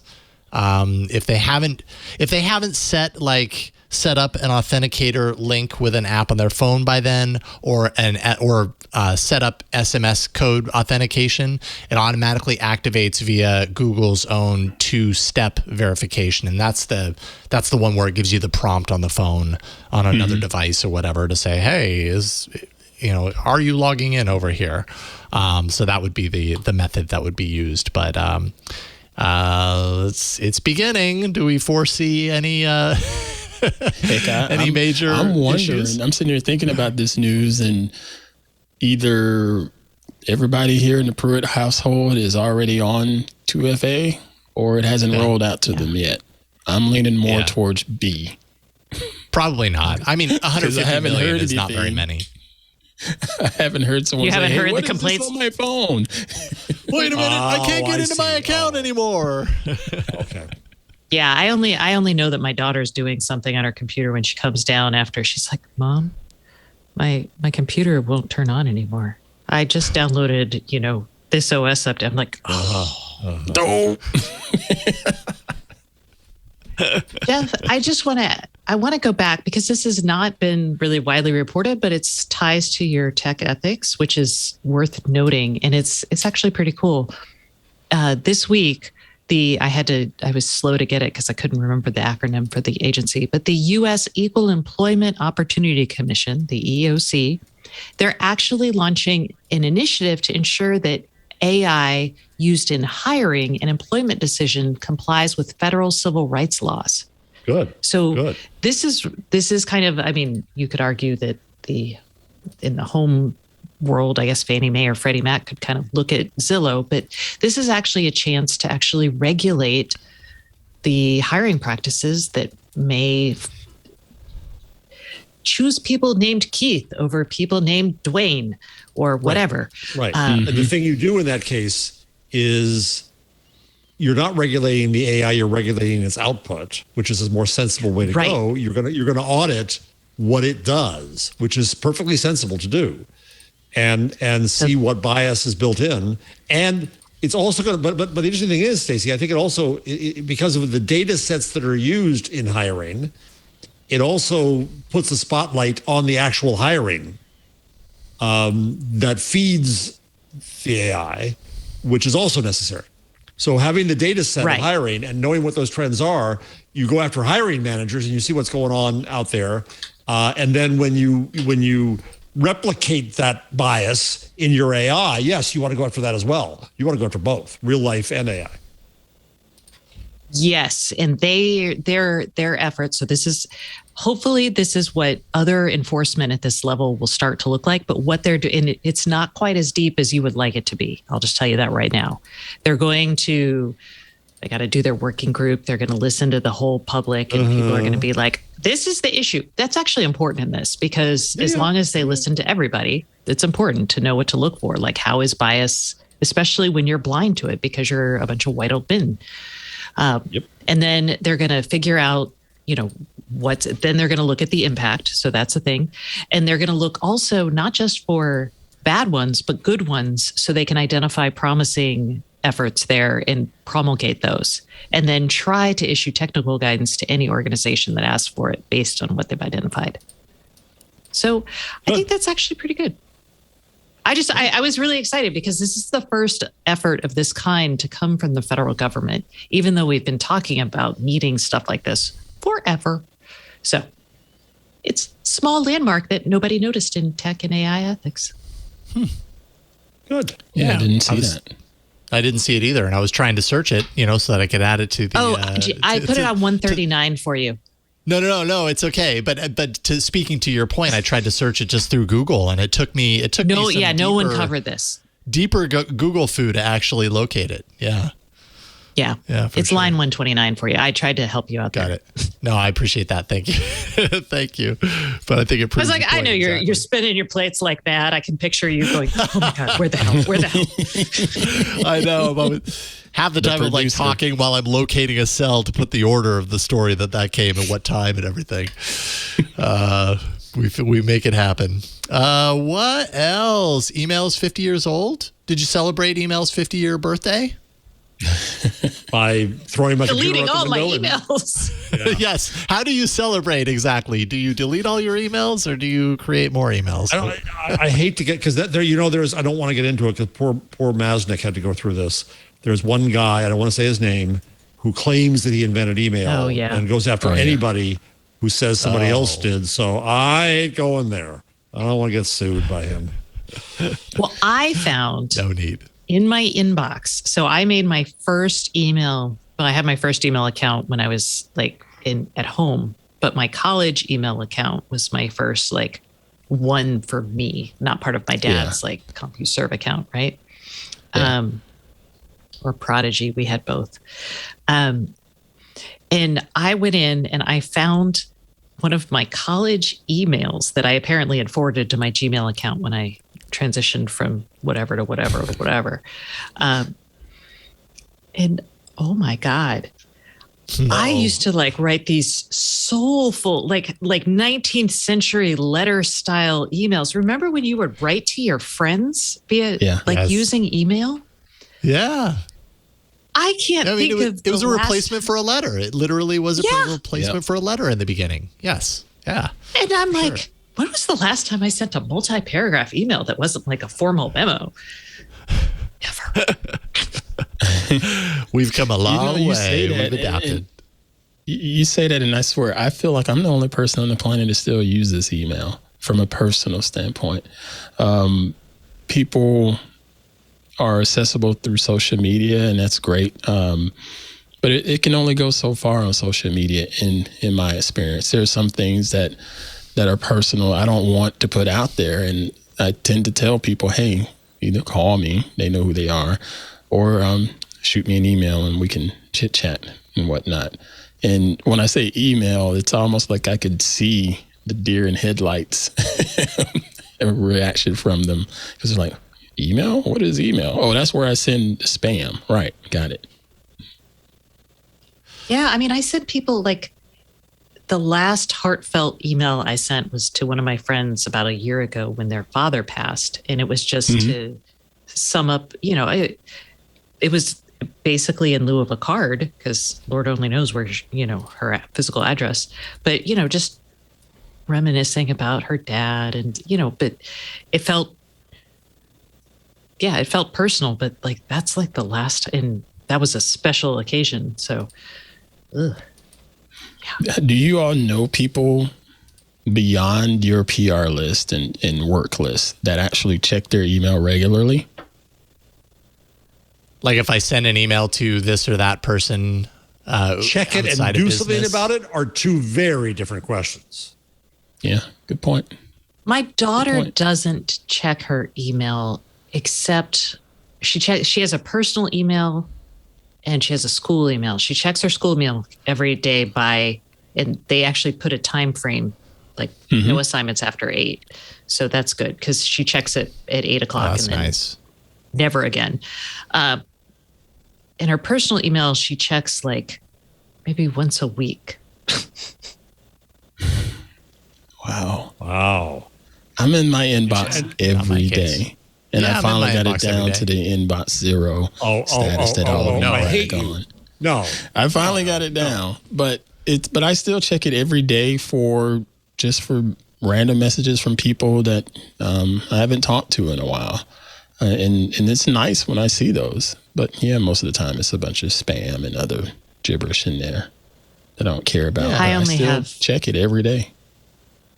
Yeah, I check my email every day, but I check my personal email daily, and my work email is just like, it's just always up. But I literally have no personal emails. I have a woman who's, checking up on an appointment, who's a real person, but everything else is crap. Yeah, I'm that guy who basically says to myself, third time, maybe I'll pay attention to it. But a lot of times that's just, I don't know what it is. And if it's important enough, they'll come back. Or it'll become your email is important, as a journalist. You'll send it 3 times. I mean, I can't. Students and deans, I've got to pay attention to. Students, I always pay attention to. But when I screw up that, I feel very embarrassed. But other than that. But this is when Facebook comes back into the picture, because people would much rather you communicate through Facebook for those personal chats now instead of sending. Well, I think that's the key, personal chat, right? Like when I think of communicating with my friends, it used to be long soliloquy / letters, on an email, and now it is chats, right? Like any of my distant friends who don't live in the area, close friends or whatever, I'm probably messaging with them via pick your chat client. I've got a folder full of them, but it's no longer sitting down and writing a paragraph. Well, because you're afraid of what's going to come back. It's like a boomerang problem. If I email somebody, they're going to send it back to me, and I think it's become a rule of life that every possible communications platform will get overloaded and then useless. Right? We don't answer our phones anymore. We don't want email anymore. We dread having Slack messages. People find our text and it's too much. Leave me alone. Yeah, it's a lot. Do you think there's more anxiety with email versus those messaging apps, Mr. Jarvis, especially when you have the people that's on the iOS platform versus the Android platform? And you have, the green bubble versus the blue bubble? Where I'm a second-class citizen. Right. Right. You don't have any of that with email. It's just type it up and send it.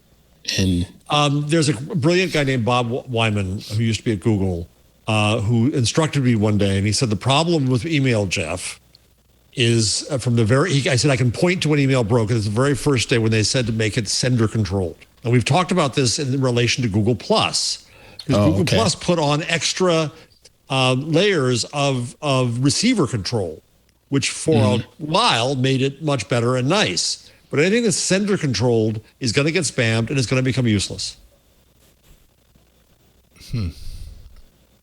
But we can still like sign up for different newsletters and things like that. Oh, newsletters. Oh, my God. Who would actually sign up for a newsletter? More email? I have a hard time. Shut your face. I'm making a joke. I do sign up for newsletters, but there's a limited number, right? Yeah. Right. And you go to the ones that are valuable, like Stacey's. I go to Benedict Evans. You don't have to go to mine. I know I'm not in your worldview. You actually are. But there's a limited number. There's a finite number. And now the Atlantic just hired another 8 people to write newsletters. Everybody, the newsletter overdose is going to hit hard. It's hitting hard. And the ones that matter, I'll subscribe to. But yeah. I think it's one of those matters of there's a time and place for it. Email, that is. If there's something going on between me and my coworkers at Twit, I'm going to send it in an email. If there's something going on with the schools and the students and whatnot, I'd rather have that in email just for the timestamps and the paper trail, That is true. There is something to be said for the fact that when you send an email, it's easier to refer to. I find it's easier to refer to that paper trail later if I need to refer to something versus random chats here and there that might get lost. It's much more organized. Yeah, way easier to find things. See, 50 years later, you're still all right, email. Just we figured out what you're all right for. I'm not everything. Getting rid of it. Yeah, I wonder who still uses Pine. Oh, wow. I've never used it, but I did hear about Pine. We're a little young for that. Craig Newmark used to use Pine since I've known him. He doesn't anymore, but he used to. What differentiates Pine? It's differentiated. It's a command structure. Email. Oh, okay. Oh, I was like, it's the pulped, old pre-web it's pulped internet. wood. Yes. So it's actually. Did you know, Stacey, that before pulped wood, paper was all made from fabric, so that they would advertise to get the ladies to please recycle the underwear and hankies and rags, because they were needed, and there were countries that declared rags a strategic national asset, and you weren't allowed to export rags. Get me going and see what happens. This is what happens. But you still haven't mentioned. I had another story. Poor Jason. It's like, oh crap! Now I gotta look up rags. Jason's looking for a story fast. Let's squirrel them. Squirrel drivers, get fast. Do anything. You're like a shark. You're like a shark in water, Jeff. You go in there, you never know what you're going to come out of the water with in your mouth. Used underwear and paper.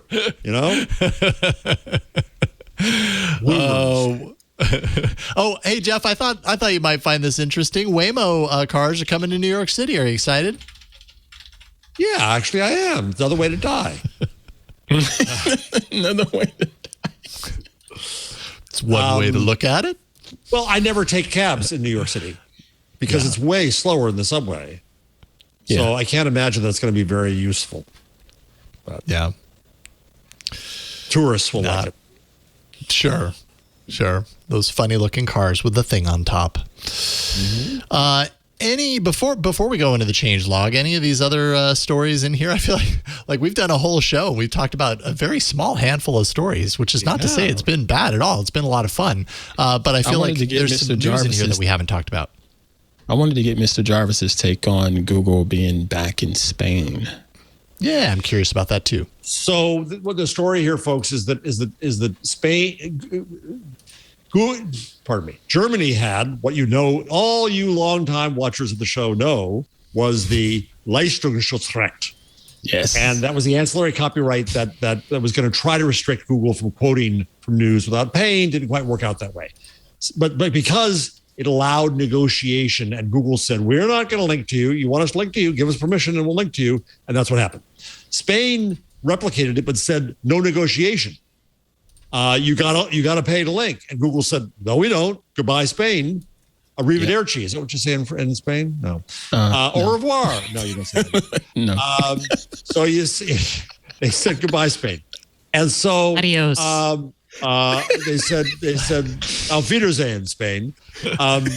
Adios. And so they left, and the news publishers, cut off your nose, despite your face, were hurt by it. They all lost traffic, but Spain was being stubborn about it. Then the EU came along and created its version of the Leistungsschutzrecht. I just love saying it every time I can. And it allows negotiation. So Spain, because it's in the EU, just adopted 13 and 15 or 15 and 17 articles of the new EU copyright law. And thus, because negotiation is allowed, Google just announced, we're coming back, Spain. Buenos dias. So they did announce their plan is to return. The last yes, they have a. I saw it was still up for debate. Is the way I didn't see the follow-up. Great. Yeah. Okay. So they said we're in, and I suspect the Web Summit was this week. God knows why anyone would go to a place with 40,000 people. But I suspect it was timed to that, so that Google would come in on a triumphant horse, saying, "We return. We're back. We're back." Meanwhile, Australia is being stupid and is trying to tell Google to unbundle search from Android, which is just like, can you look at a little history here about the EU and Microsoft and the browser? But fine, whatever. They'll feel like they're big and important. Indeed. What we have here? Cool. Oh, it's a lot of stuff, but you're right. The things that stood up were Facebook. If Gina were here, we'd talk about the return of Wave from Microsoft. Right? They have a Wave competitor, or it looks like it, anyways. I didn't put the story in here, but when I was looking through, I did. What is it called? Microsoft Loop. And just kind of put a little smile on my face. It's live collaboration. It's Wave. Yeah, it really looks a lot like it too. Looks like it could have been the evolution of it, anyways. All right. Well, barring any other one other story. Yeah, go for it. Which was that Hertz announced they were buying thousands of Teslas. Tesla stock went up. 100,000? 100,000 cars. Tesla stock went skyrocketing. Musk became wildly richer than he already was. But then Musk came around and said, no. Well, we didn't do any deal. They're paying the same rate that the consumers pay because his supply chain is slowed up. So he doesn't want to act like he can't sell the car to consumers because they're all going to Hertz. Number one. Number two, what I didn't realize is that car manufacturers don't want to admit selling cars to the rental companies because it's a gross deal and it reduces the brand. Right. So here you have Hertz saying 100,000 and people saying, oh, good, this will make electric cars really popular. That's great. And then Musk, being the usual fart at the dinner party, comes in his way and says, So who knows what's true here? I found that interesting. Oh yeah. So Hertz said they were going to offer 100,000 Teslas by the end of 2022, and Elon Musk was like, "No, we don't have a deal." And people they do get upset, partially because a lot of people have pre-ordered their freaking Teslas and probably are like, "Right, hello, you have some of my money." Right. So car manufacturers selling to the rental services, that cheapens their brand. Is that what you're saying? Yeah. A couple reasons. One is because there's a lot, I'm in the national Emerald Club or whatever it is, where you can go and pick cars, right? There's a lot of brands you never, ever see there because it's too plebeian to be picked that way. A, B, the models they order are always stripped down.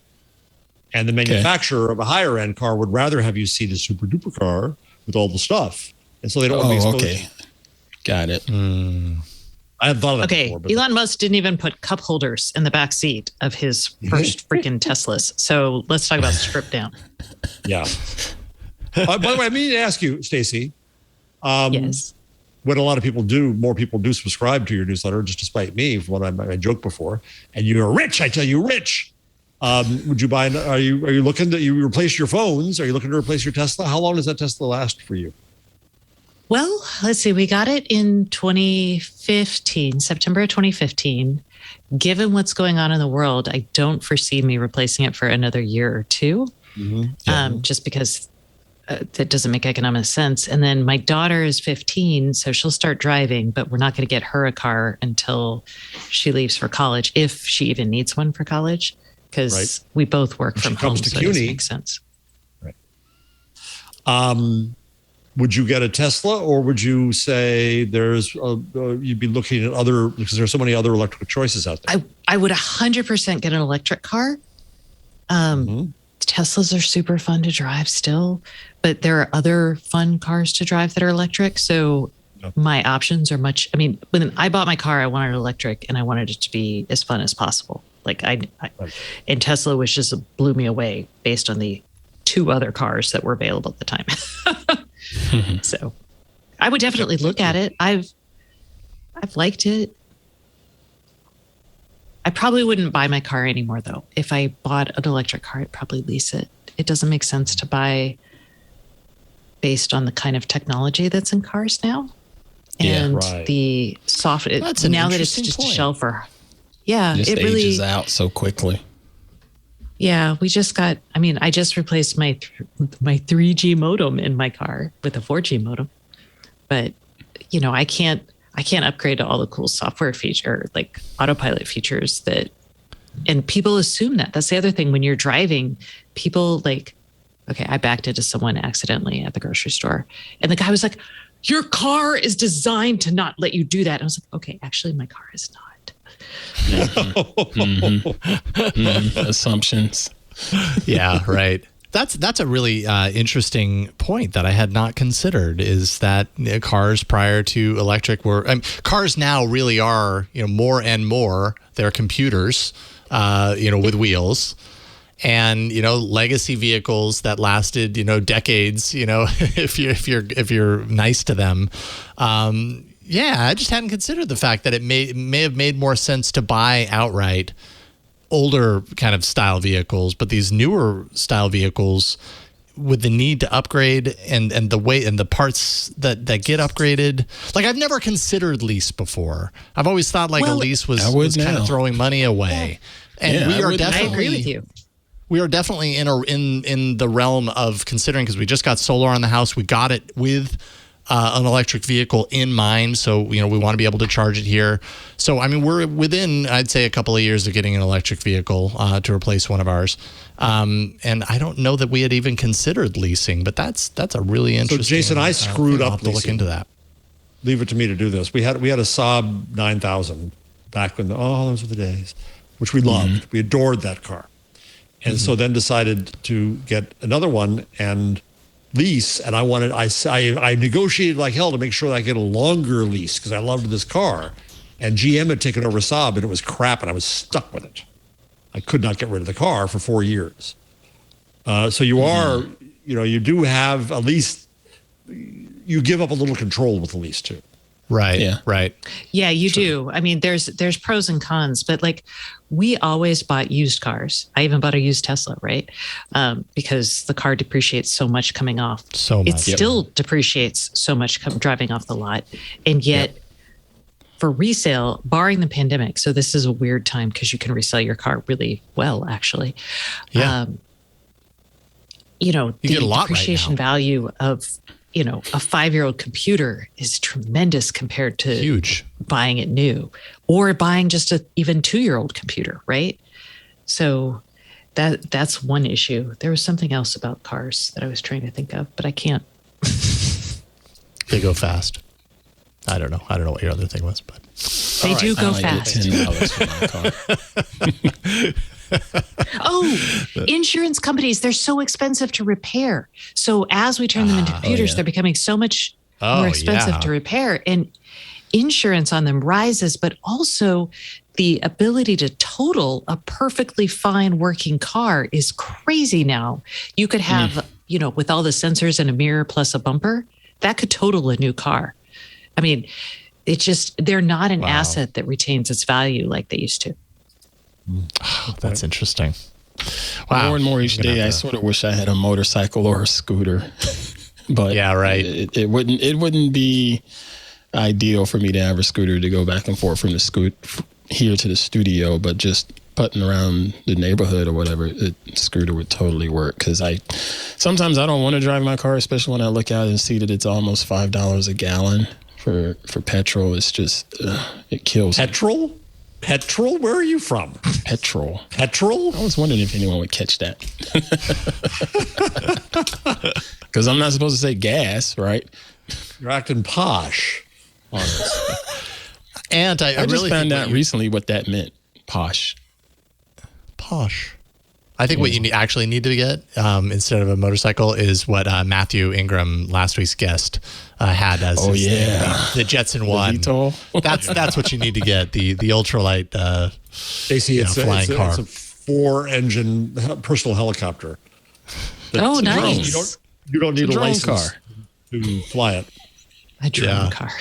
It's a drone car, basically. Yeah. $92,000. Do we need to do the changelog? Yeah, we need to do the changelog. Should we do that now? Sorry. Let's do it. No, I just was like, it wasn't your fault, Ant. No, it wasn't your fault at all. This show goes where it goes, and right now, it's going to the changelog. The Google changelog. All right, we got some stories in the changelog, starting with Google Fi, apparently about to get encrypted, end-to-end encrypted phone calls between two Android phones on Fi. So both users need to be on Fi in order for the phone calls to be encrypted. But apparently, so spies will Fi.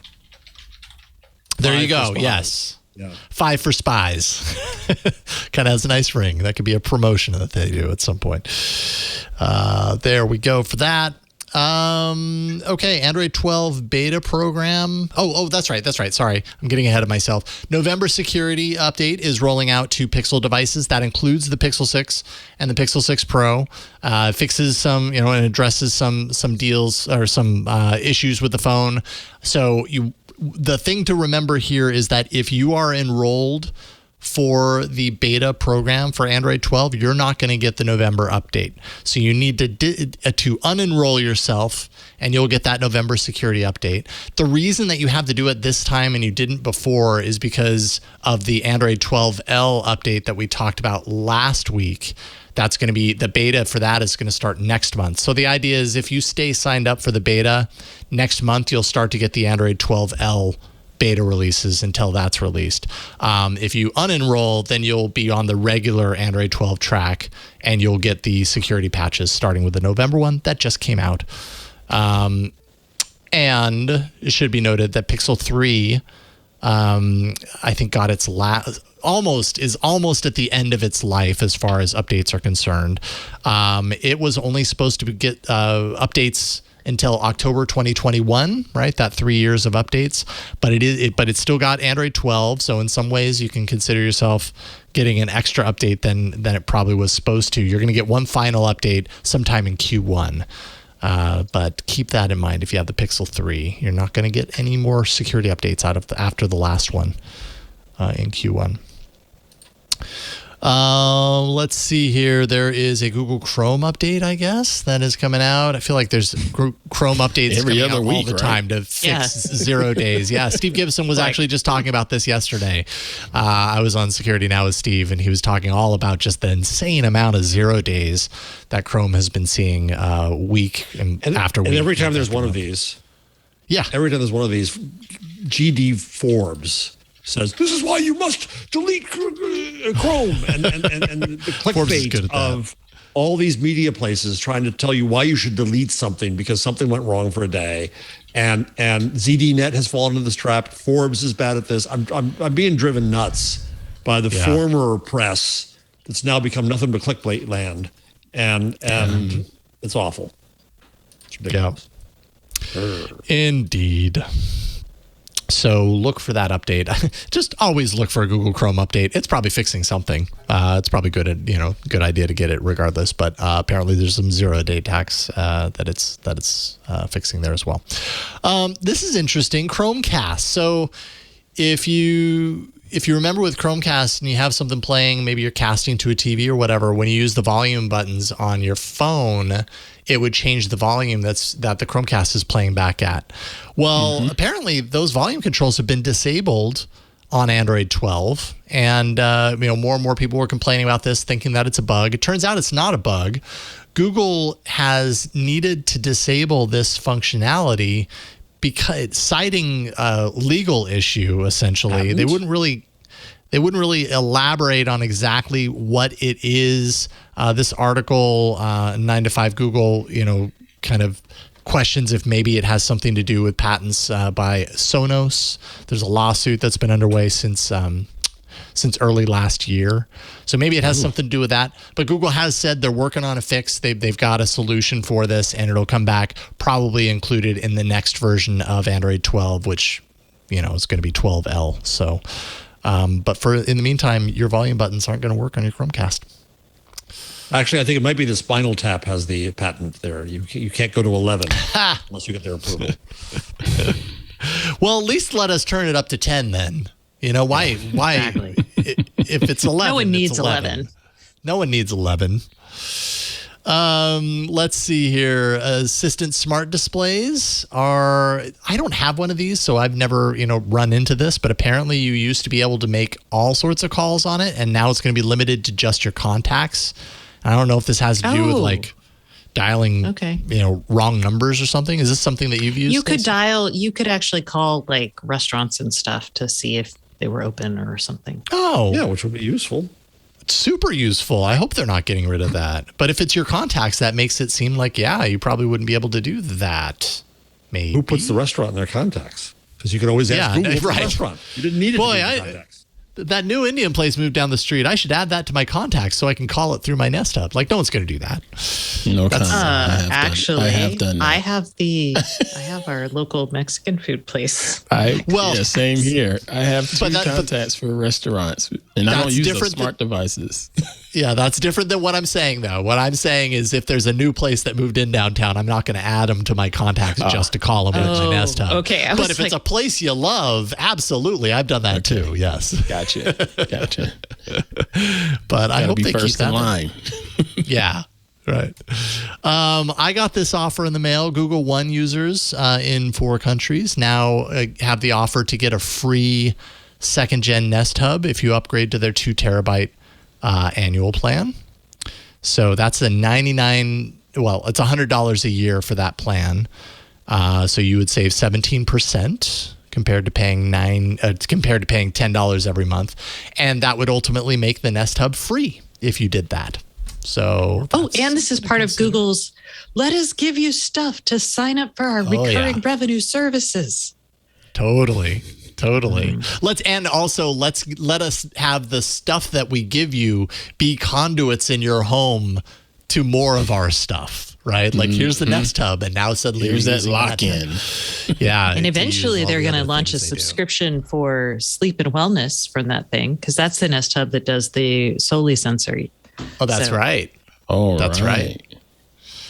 Yeah, I've got the 200 gig plan of Google One, so it's like $3 a month. So this would be a step up. I don't know that I necessarily need 2 terabytes of Google Cloud storage right now. Ant does if he's shooting those raw images. Good Lord. I have 2 terabytes. You do? So I wonder if is this only for upgrades? Oh, must be only for upgrades. I don't know why they do it otherwise.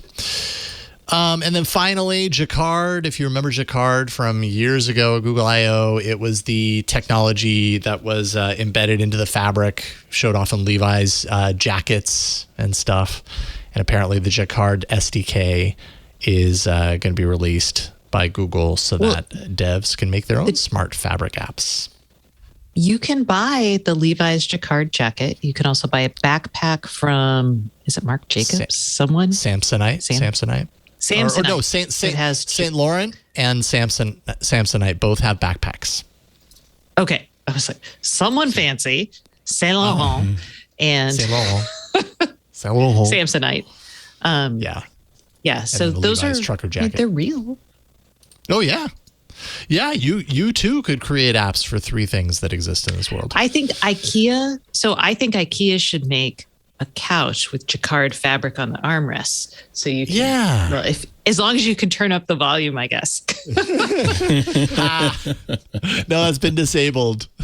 I feel like that was one of the use cases or one of the examples that they showed off at Google I/O. I specifically remember that. I feel like maybe it was, or maybe people were just wishing for it. But I do remember that talking about that and going, actually, that would be pretty useful. But imagine if you bought your couch expecting it, and then Google for legal issues had to turn it off. Oh, just took it away. Wouldn't that part of the couch kind of get like dirty over time too? Because you're always like, oh my God, it'd be so filthy. Yeah, it would be kind of gross. Yeah. That's why it would have to be a denim couch, because denim, it's okay if it gets dirty. You know what you could do? You could do how like old people's couches have like slip covers over the things? Yeah. You could put it in a slip cover, and then you could upgrade it over time and keep your couch. Yeah. You could put a screen there with your TV guide. Yes. Just a size for the couch there. There you go. George's father on Seinfeld. It would be like a screen protector for your couch. That's exactly what it would be. Yeah. All right. That's the Google change log. We're at the end of that section. There we go. Sound the horns. All right. We're going to get to tips, tricks, and things and stuff. We've got all that coming up next. But first, let's take a quick break and thank the sponsor of this episode of This Week in Google, brought to you by CashFly. No stranger to this network. We've been working with CashFly here at Twit for years, over 10 years, actually. CashFly is the CDN that's been innovating content delivery since 1999. CashFly now offers ultra low latency streaming, and it's not the WebRTC solution that's let you down in the past. Stream delays are less than 1 second. But there's also a whole lot of other perks that come along with this. They have the HTML5 player that offers easy support anywhere with SDK available for even better mobile support, whether you need your player to be running on a website or applications, mobile devices. Really, it doesn't matter. Another platform, they've got you covered. CashFly is the fastest CDN for throughput globally, with over 50 points of presence distributed all over the world. On their low latency network, your video streams are going to be streaming quickly anywhere you happen to have viewers, regardless of what continent they're on. CashFly's ultra low latency video platform can deliver video to more than 1 million users concurrently. That's amazing, as well as ingest thousands of synchronous streams. And their platform is designed for transmuxing thousands of streams simultaneously with live failover. They can ingest, all the biggies, RTMP, RTMPS, SRT, and more to deliver ultra low latency SLDP and HLS streams at the same time. Super flexible. And you get a custom built solution that's based on your unique needs and is built on top of their reliable, robust global network with ingest and delivery where you need it. And best of all, they have 24/7, 365-day support, priority support, in fact. So you know that they're always going to be there for you when you need them. CashFly's infrastructure can support more than 1 million concurrent streams today because of their reliable throughput and scalability. They're going to be up to 5 times faster than other CDNs. It's the world's most reliable CDN, backed by a 100% SLA. CashFly is helping others in need and has partnered with World Central Kitchen. In fact, they have a goal of serving 300,000 warm meals. So far, they've already donated more than $50,000. And CashFly pioneered the first Anycast CDN infrastructure in 2002. Their Best-Hop technology actually automatically finds the fastest route to and from customer origin across their global network of POPs for maximum performance and reliability. And the proof's in the pudding. If you've been following and watching and listening to Twit over the years, you've undoubtedly experienced the awesomeness of CashFly delivering you our media quickly, and it doesn't matter where you are. It comes to you fast. Just for Twit listeners, CashFly is giving away a complimentary detailed analysis of your current CDN bill and your usage trends, so you can see if you're overpaying 20% or more for CDN. Learn more by going to twit.cashfly.com. That's twit.cashfly.com to check it out for yourself. And we thank Cashfly for their support of This Week in Google. All right. So let's do tips, tricks, and things. And Stacey, you're back, so we'll take yours first. What you got? Okay. I am telling you about the flick. The flick twist. Sorry. It's like, what's it called? Y'all are probably familiar, and this is a Kickstarter. It won't ship till January, just letting you get all that out of the way. But it is a legit company, Shortcut Labs, that makes it. So you should actually expect to receive this in a reasonable amount of time. So Flick makes some really awesome smart buttons. They're nice. They're Bluetooth based, and they have a hub, the Flick hub, that extends that beyond Bluetooth range and your smartphone. And you can use it to control so many things in your house. Why is there a blood splattering with the thermostat thing? Whoa, back up. What back up. Are you talking That video had blood splattering in a shtick about a thermostat. What's going on here? Oh. It was just Halloween. Yeah, who knows? Yeah, it's spooky. Okay, the twist is the variation. I'm like, I don't know, Jeff. Okay, I'm sorry, but I couldn't figure. But it confused me, Stacey. Okay, well, I watched the video like a week and a half ago. I don't know. Halloween. Yeah. Oh, you're right. The very first frame, it's like the twist, and it's a blood splatter on the floor. It's a good question. What's his name on Showtime?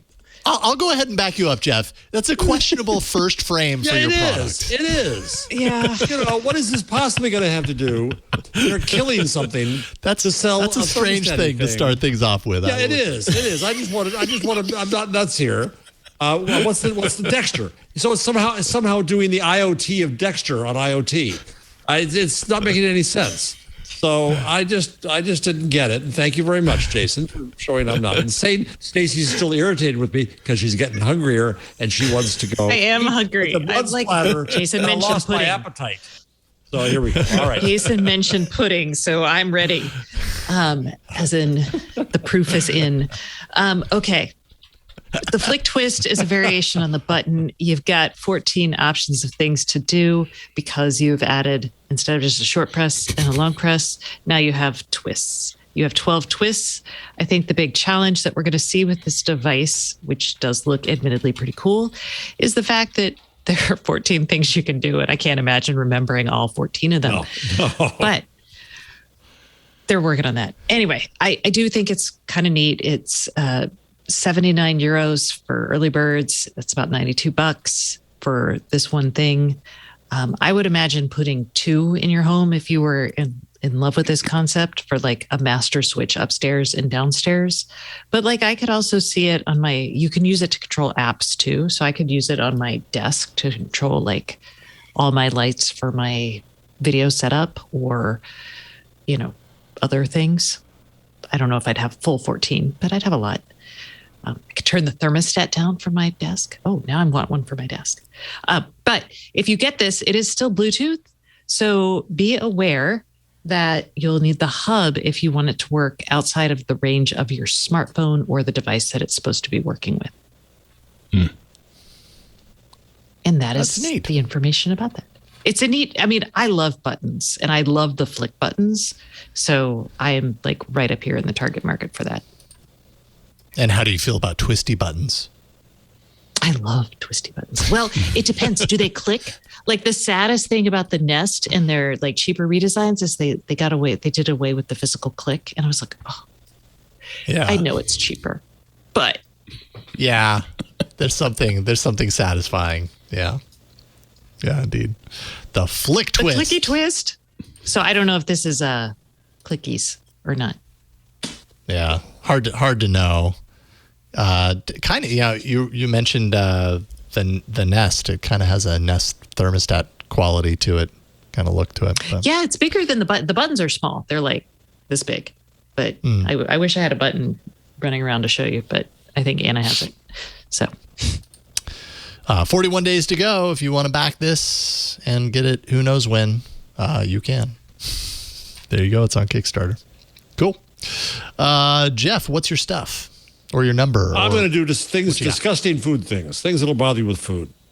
So number one is line 149. I'm jealous of this as hell. Somebody had a Taco Bell wedding.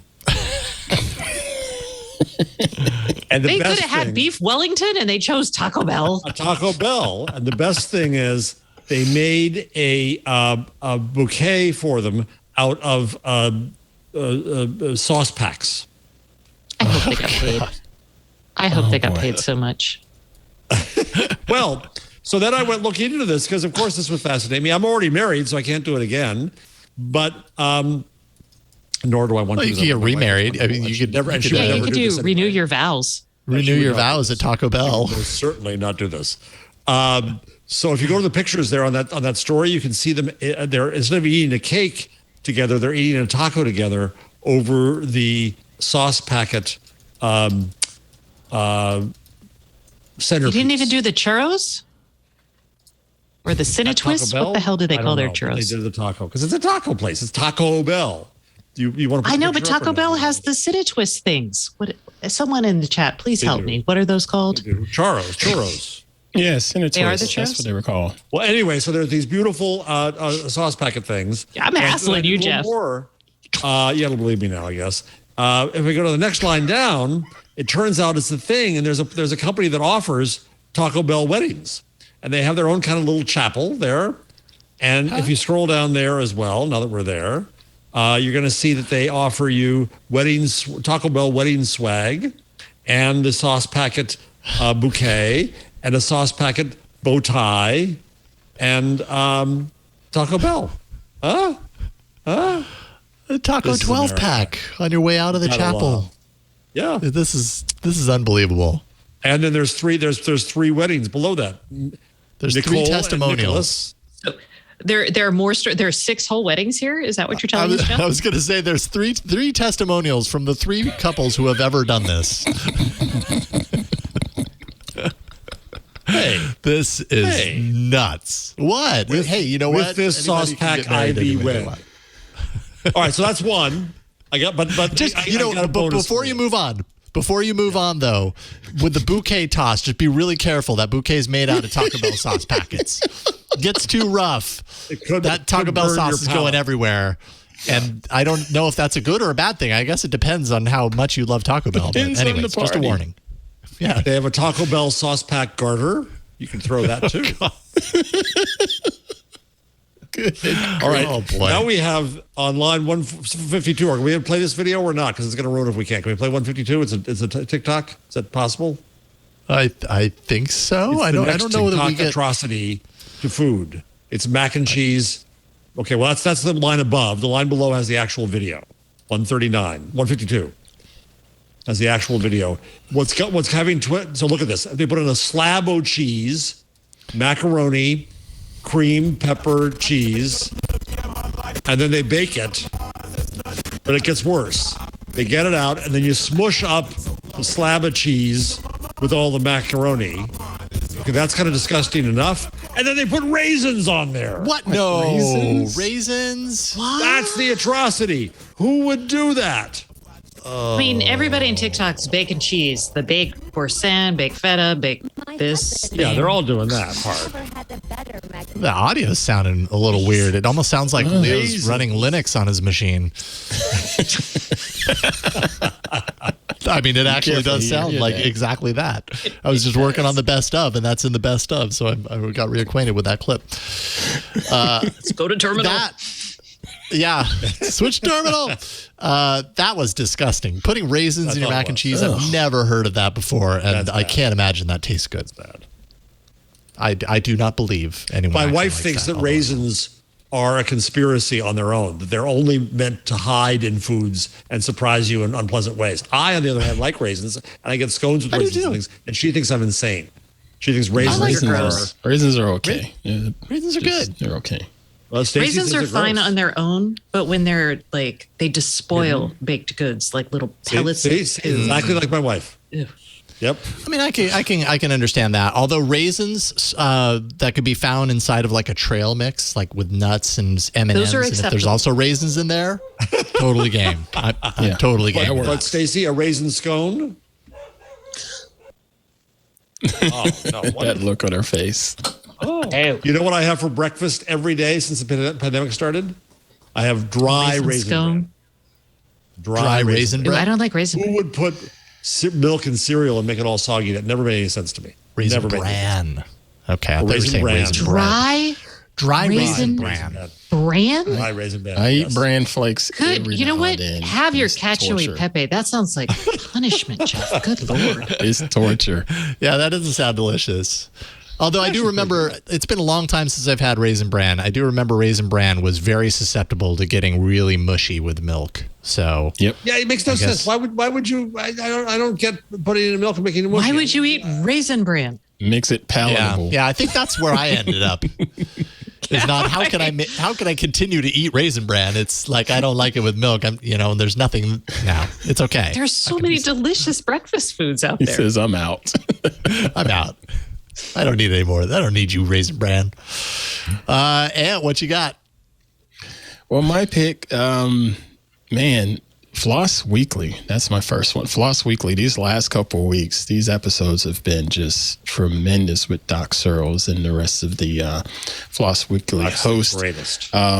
Today, he sat with Paula Hunter of Modulup, and they talked about just the state of financial inclusion and transfer of money from banks to countries that are, developing countries, and the use of cryptocurrency and the difficulties between changing currency from this one to that one. And you got feature phones involved. Everybody don't have the best and latest and greatest smartphone and all the challenges that comes along with that. And it was just really interesting. And they're going to do another discussion similar to that next week with another person from Modulup. So it's pretty good stuff. And Doc and Sean were the hosts for this week's show, but next week I can't remember who's on, but it's Doc and somebody. But yeah, Floss Weekly, twit.tv/floss. Nice. And then my other pick is Andre Mack. He used to have a YouTube channel, but I don't think he's uploaded to it for quite a while now. But he's a part of Bon Appetit. And I don't know how you all feel about Bon Appetit, but their YouTube channel is pretty good. And he's a sommelier. I can never pronounce that properly. You got that. But basically talks about wine. And what I dig about him is he looks like me. He's a black dude, and he's introducing wine and talking about the nuance of it, because being in Sonoma County, I need to learn about wine. And especially if I get to hang out with Miss Lisa Laporte, I need to know about wine, because, man, she knows her wine. And it's been fascinating to try to learn more, and he's been quite helpful. And I'm still trying to get my palate to be as defined as his, and figure out the differences between different wines. And I'm getting there. I'm better with whiskey, but wine it's been a bit more challenging, but it's also been fun. You've had practice with whiskey. Before you moved to the Bay Area, were you much of a wine drinker at all, or is this kind of a new thing? Yeah, this is all new to me. I would have it if someone offered it to me, but I never just went out and bought it. But now I will go out and buy a Pinot Noir now. Yeah. Yeah, right on. Yeah. Yeah, there's a lot of dimension to wine. It's a cool rabbit hole to jump down. I mean, as with so many things. I mean, bourbon, whiskey included. Tequila. I found that with tequila. I always thought tequila was just tequila. Oh, that's the liquor that you drink when you want to get really wasted or whatever. Right. But then I ended up working at a restaurant, years and years ago, that it's one of its specialties was that it had just had this killer like tequila bar, tons of different types of tequila. And that was a total education working there. I was like, whoa, like there is dimension and depth to tequila that I didn't know existed. Yeah. That you can just sip on its own. And yeah, it was just really cool. You can find that in a lot of that kind of stuff. Yeah, Queen Pruitt likes tequila, and our neighbors had to sort of educate her to say, hey, no, this is not tequila. This is tequila, and give her something that's, much better. And it's night and day in the taste. I'm not a tequila fan. It should be a controlled substance. I'd much rather have mezcal versus tequila, but there are. I think it tastes like all the smoky stuff tastes like Band-Aids. I'm with you, Stacey. I much prefer like a good tequila over mezcal. Mezcal has too much of that smokiness. It's hard for me. I try so hard. I can do a little of it, but I'm just like, yeah, me too. Band-Aid. Me too. Well, okay, Anthony Nielsen points out in Discord, tequila is mezcal, technically. You're right, but there's something about what's marketed as mezcal that ends up having that like overly smoky flavor that I just can't really get too deeply into. Thanks, Anthony. Okay. My tip is something I learned on the show last night on All About Android, that an emailer sent in an email, had heard me say on the show that I have never actually owned or used the Chromecast with Google TV. We've talked about it a lot, but I don't have one, and I haven't bought one because we have NVIDIA Shield TV in both of our rooms. Yeah. And an emailer, I wish I wrote down his name, I'm sorry, wrote in to say, hey, you kind of can't afford not to have one, because right now, if you have a Netflix subscription already, and even if you don't, Google has a deal going on right now where they have a bundle with a Chromecast with Google TV and 6 months of Netflix for $90, which basically, when you do the math, it's something like, what is it? It's the Netflix value, it's in here somewhere, is $84 applies to Netflix. And so essentially you're getting the Chromecast with Google TV for $5. And so I have a Netflix account, but it's not the standard version, it's the 4K version. So it's so the monthly fee is more, but still this $84 would still apply to my Netflix account, something that I'm already paying anyways. And then the difference is the $5 or $6, and you end up with a Chromecast with Google TV, which is a pretty darn good deal either way. But you mentioned this earlier, Stacey, and I'm totally in this boat too. As tempting as this is to do, I kind of don't want to do it because I don't really need it. Like, part of me thinks I might want to do it because just from the experience of using the product, and we talk about these things in the network all the time, so it could be a work opportunity to just be more familiar with it. But it also kind of feels like a waste. Like, I'd be getting this thing and then I'd hardly be using it. Don't buy it. Have Google send you a review Chrome, or buy one. Yeah, right. I mean, do not intermingle your personal and business review, whatever. It's not a good plan. Says Stacey Higginbotham. Speaking as someone who lives with CPA. I was just going to say, someone who lives with all these devices and has to deal with like. Oh. Yeah, no, I believe. Yeah, I'm right there with you. It's a lot to manage. At the same time, if someone out there has been looking to upgrade, their home setup and been thinking about a Chromecast with Google TV, and you already have Netflix, this is a really great opportunity to get one for like $6. That's ultimately what it comes down to. A cheapo college student, want to get them off your Netflix account? Right, right. You are an adult. Go into the world. We have changed the password. That is one thing to remember about this, is when you get it, like, someone might be inclined to get this and then take the like brand new Chromecast with Google TV and gift it to someone, which is not a horrible idea, except for the fact that I think in order for the terms of this to complete, I don't know if it's like you get a rebate or whatever it is, you have to actually set up the Chromecast with your Google account. But then once you do that satisfies the requirement, and you can remove your account and you could still gift it. Someone would be happy to get it, I'm sure. That college student probably wouldn't care. So there you go. True. Good pick. Yeah. Yep. And then, I already mentioned it, but Movember.com/m/Jason Howell twit. And on Twitter at Jason Howell, you can yell at me and say, dude, shave your face. Look at that. Get that stuff off your chin. Oh, is that what happens? You shave when you get enough money? Or do you have to wait till the end of the month? I think I have to wait till the end of the month. But you start the month clean shaven. Yeah. That's the thing. You start it clean shaven and you don't shave for the whole month, and you just sort of watch and wait and see what happens as we can tell with Mr. Howell's face there. This feels like a lazy way to be like, I don't want to shave, so I'll just say I'm doing it for charity. I mean, I'm not gonna lie. It's not a laziness for me. For me, it's really another day. Yeah, I mean, I don't care shaving. Like, I don't mind shaving because it's never difficult for me to shave. It's actually really easy. It takes about 2 seconds. Yeah, it really does not take me very long. A washcloth does it, right? I do it with tweezers. You know, I pluck out the 5 whole 10. Yeah, that's it. Sorry, Jason, you're a good sport. It's a great reason to be lazy. There's truth there. All right, we've reached the end of this episode of This Week in Google. It was a lot of fun. Always fun to get the opportunity to drop in with y'all.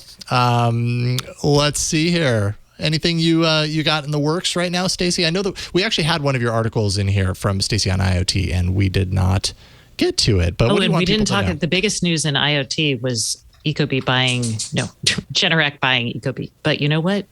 We don't need to talk about this. We need to go and eat. We need to go and eat. Stacey on IoT.com. Yes, subscribe to my newsletter. Listen to the podcast. There you go. There you go. Buzzmachine.com for Jeff Jarvis. Any last words of wisdom you want to leave people with? Nope. I'm hunger. What you hear is growling. All right. There's too much hunger going on right now, so we got to get you guys out of here. And you, Ant Pruitt, twit.tv/hop for hands-on. Yeah, damn that. I'm plugging my show. I don't know about them. I'm plugging mine. You know, we talked about the 6 Pro and the cameras and JPEGs and RAW and all of that. Go back to my show, Hands on Photography, episode 33. I explain RAW versus JPEG and walk you through some examples and dive in just a little bit more to help you understand what's going on with those types of files. So twit.tv/hop is the show, and episode 33 if you want to go back and get your lesson on that. And thank you all for your continued support. Awesome. Doing awesome work. I love what you do with the photo deep dives and everything. You're just doing great work. So keep it up, Ant. And thank you out there for watching and listening each and every week. Leo will be back in the studio next week for This Week in Google, so look forward to that. We do record this show every Wednesday starting at 4 p.m. Eastern, 1 p.m. Pacific. Right now it's 2000 UTC, but this Sunday the time changes, and so does that make it 19? Yeah, your guess is as good as mine. We fall back. Yeah, we fall back. So I think that means that it's. But they don't. I don't know, but they don't. So I don't know if it's 19 or 21. Either way, it's going to change. So be on your feet, because I don't have the ability to figure it out right now, because as we said, we're hungry. But twit.tv/twig, and you can find all the ways to subscribe, and I'm sure that page will be updated once the time changes actually happen. Hey, and one more thing, Mr. Howell. Yeah. We have to plug that you and I are going to sit down together on Friday. Oh, yes. November the 5th at 10 a.m. Pacific. I believe that's 5 p.m. UTC GMT, because I've had to write it about 40 times. But that is a Club Twit members only event. It's just going to be a fireside chat where I'm going to pick his brain a little bit and maybe make fun of him a little bit less than I did today on the show. Because you're a nice guy. That's in our Discord for our members only. So if you're curious to check that out, join Club Twit for $7 a month, twit.tv/Club Twit, and come check us out. Nice. I'm happy you remembered that. I almost forgot to plug that. But you're welcome to make fun of me. I knew what I was getting myself into when I did this, so it's all good. Thank you all for being here. We'll see you next time on This Week in Google. Take care, everybody. Bye. Hey, you don't have to wait till the weekend to get the tech news you need. Join Jason Howell and myself, Micah Sargent, for Tech News Weekly, where we talk to and about the people making and breaking the tech news.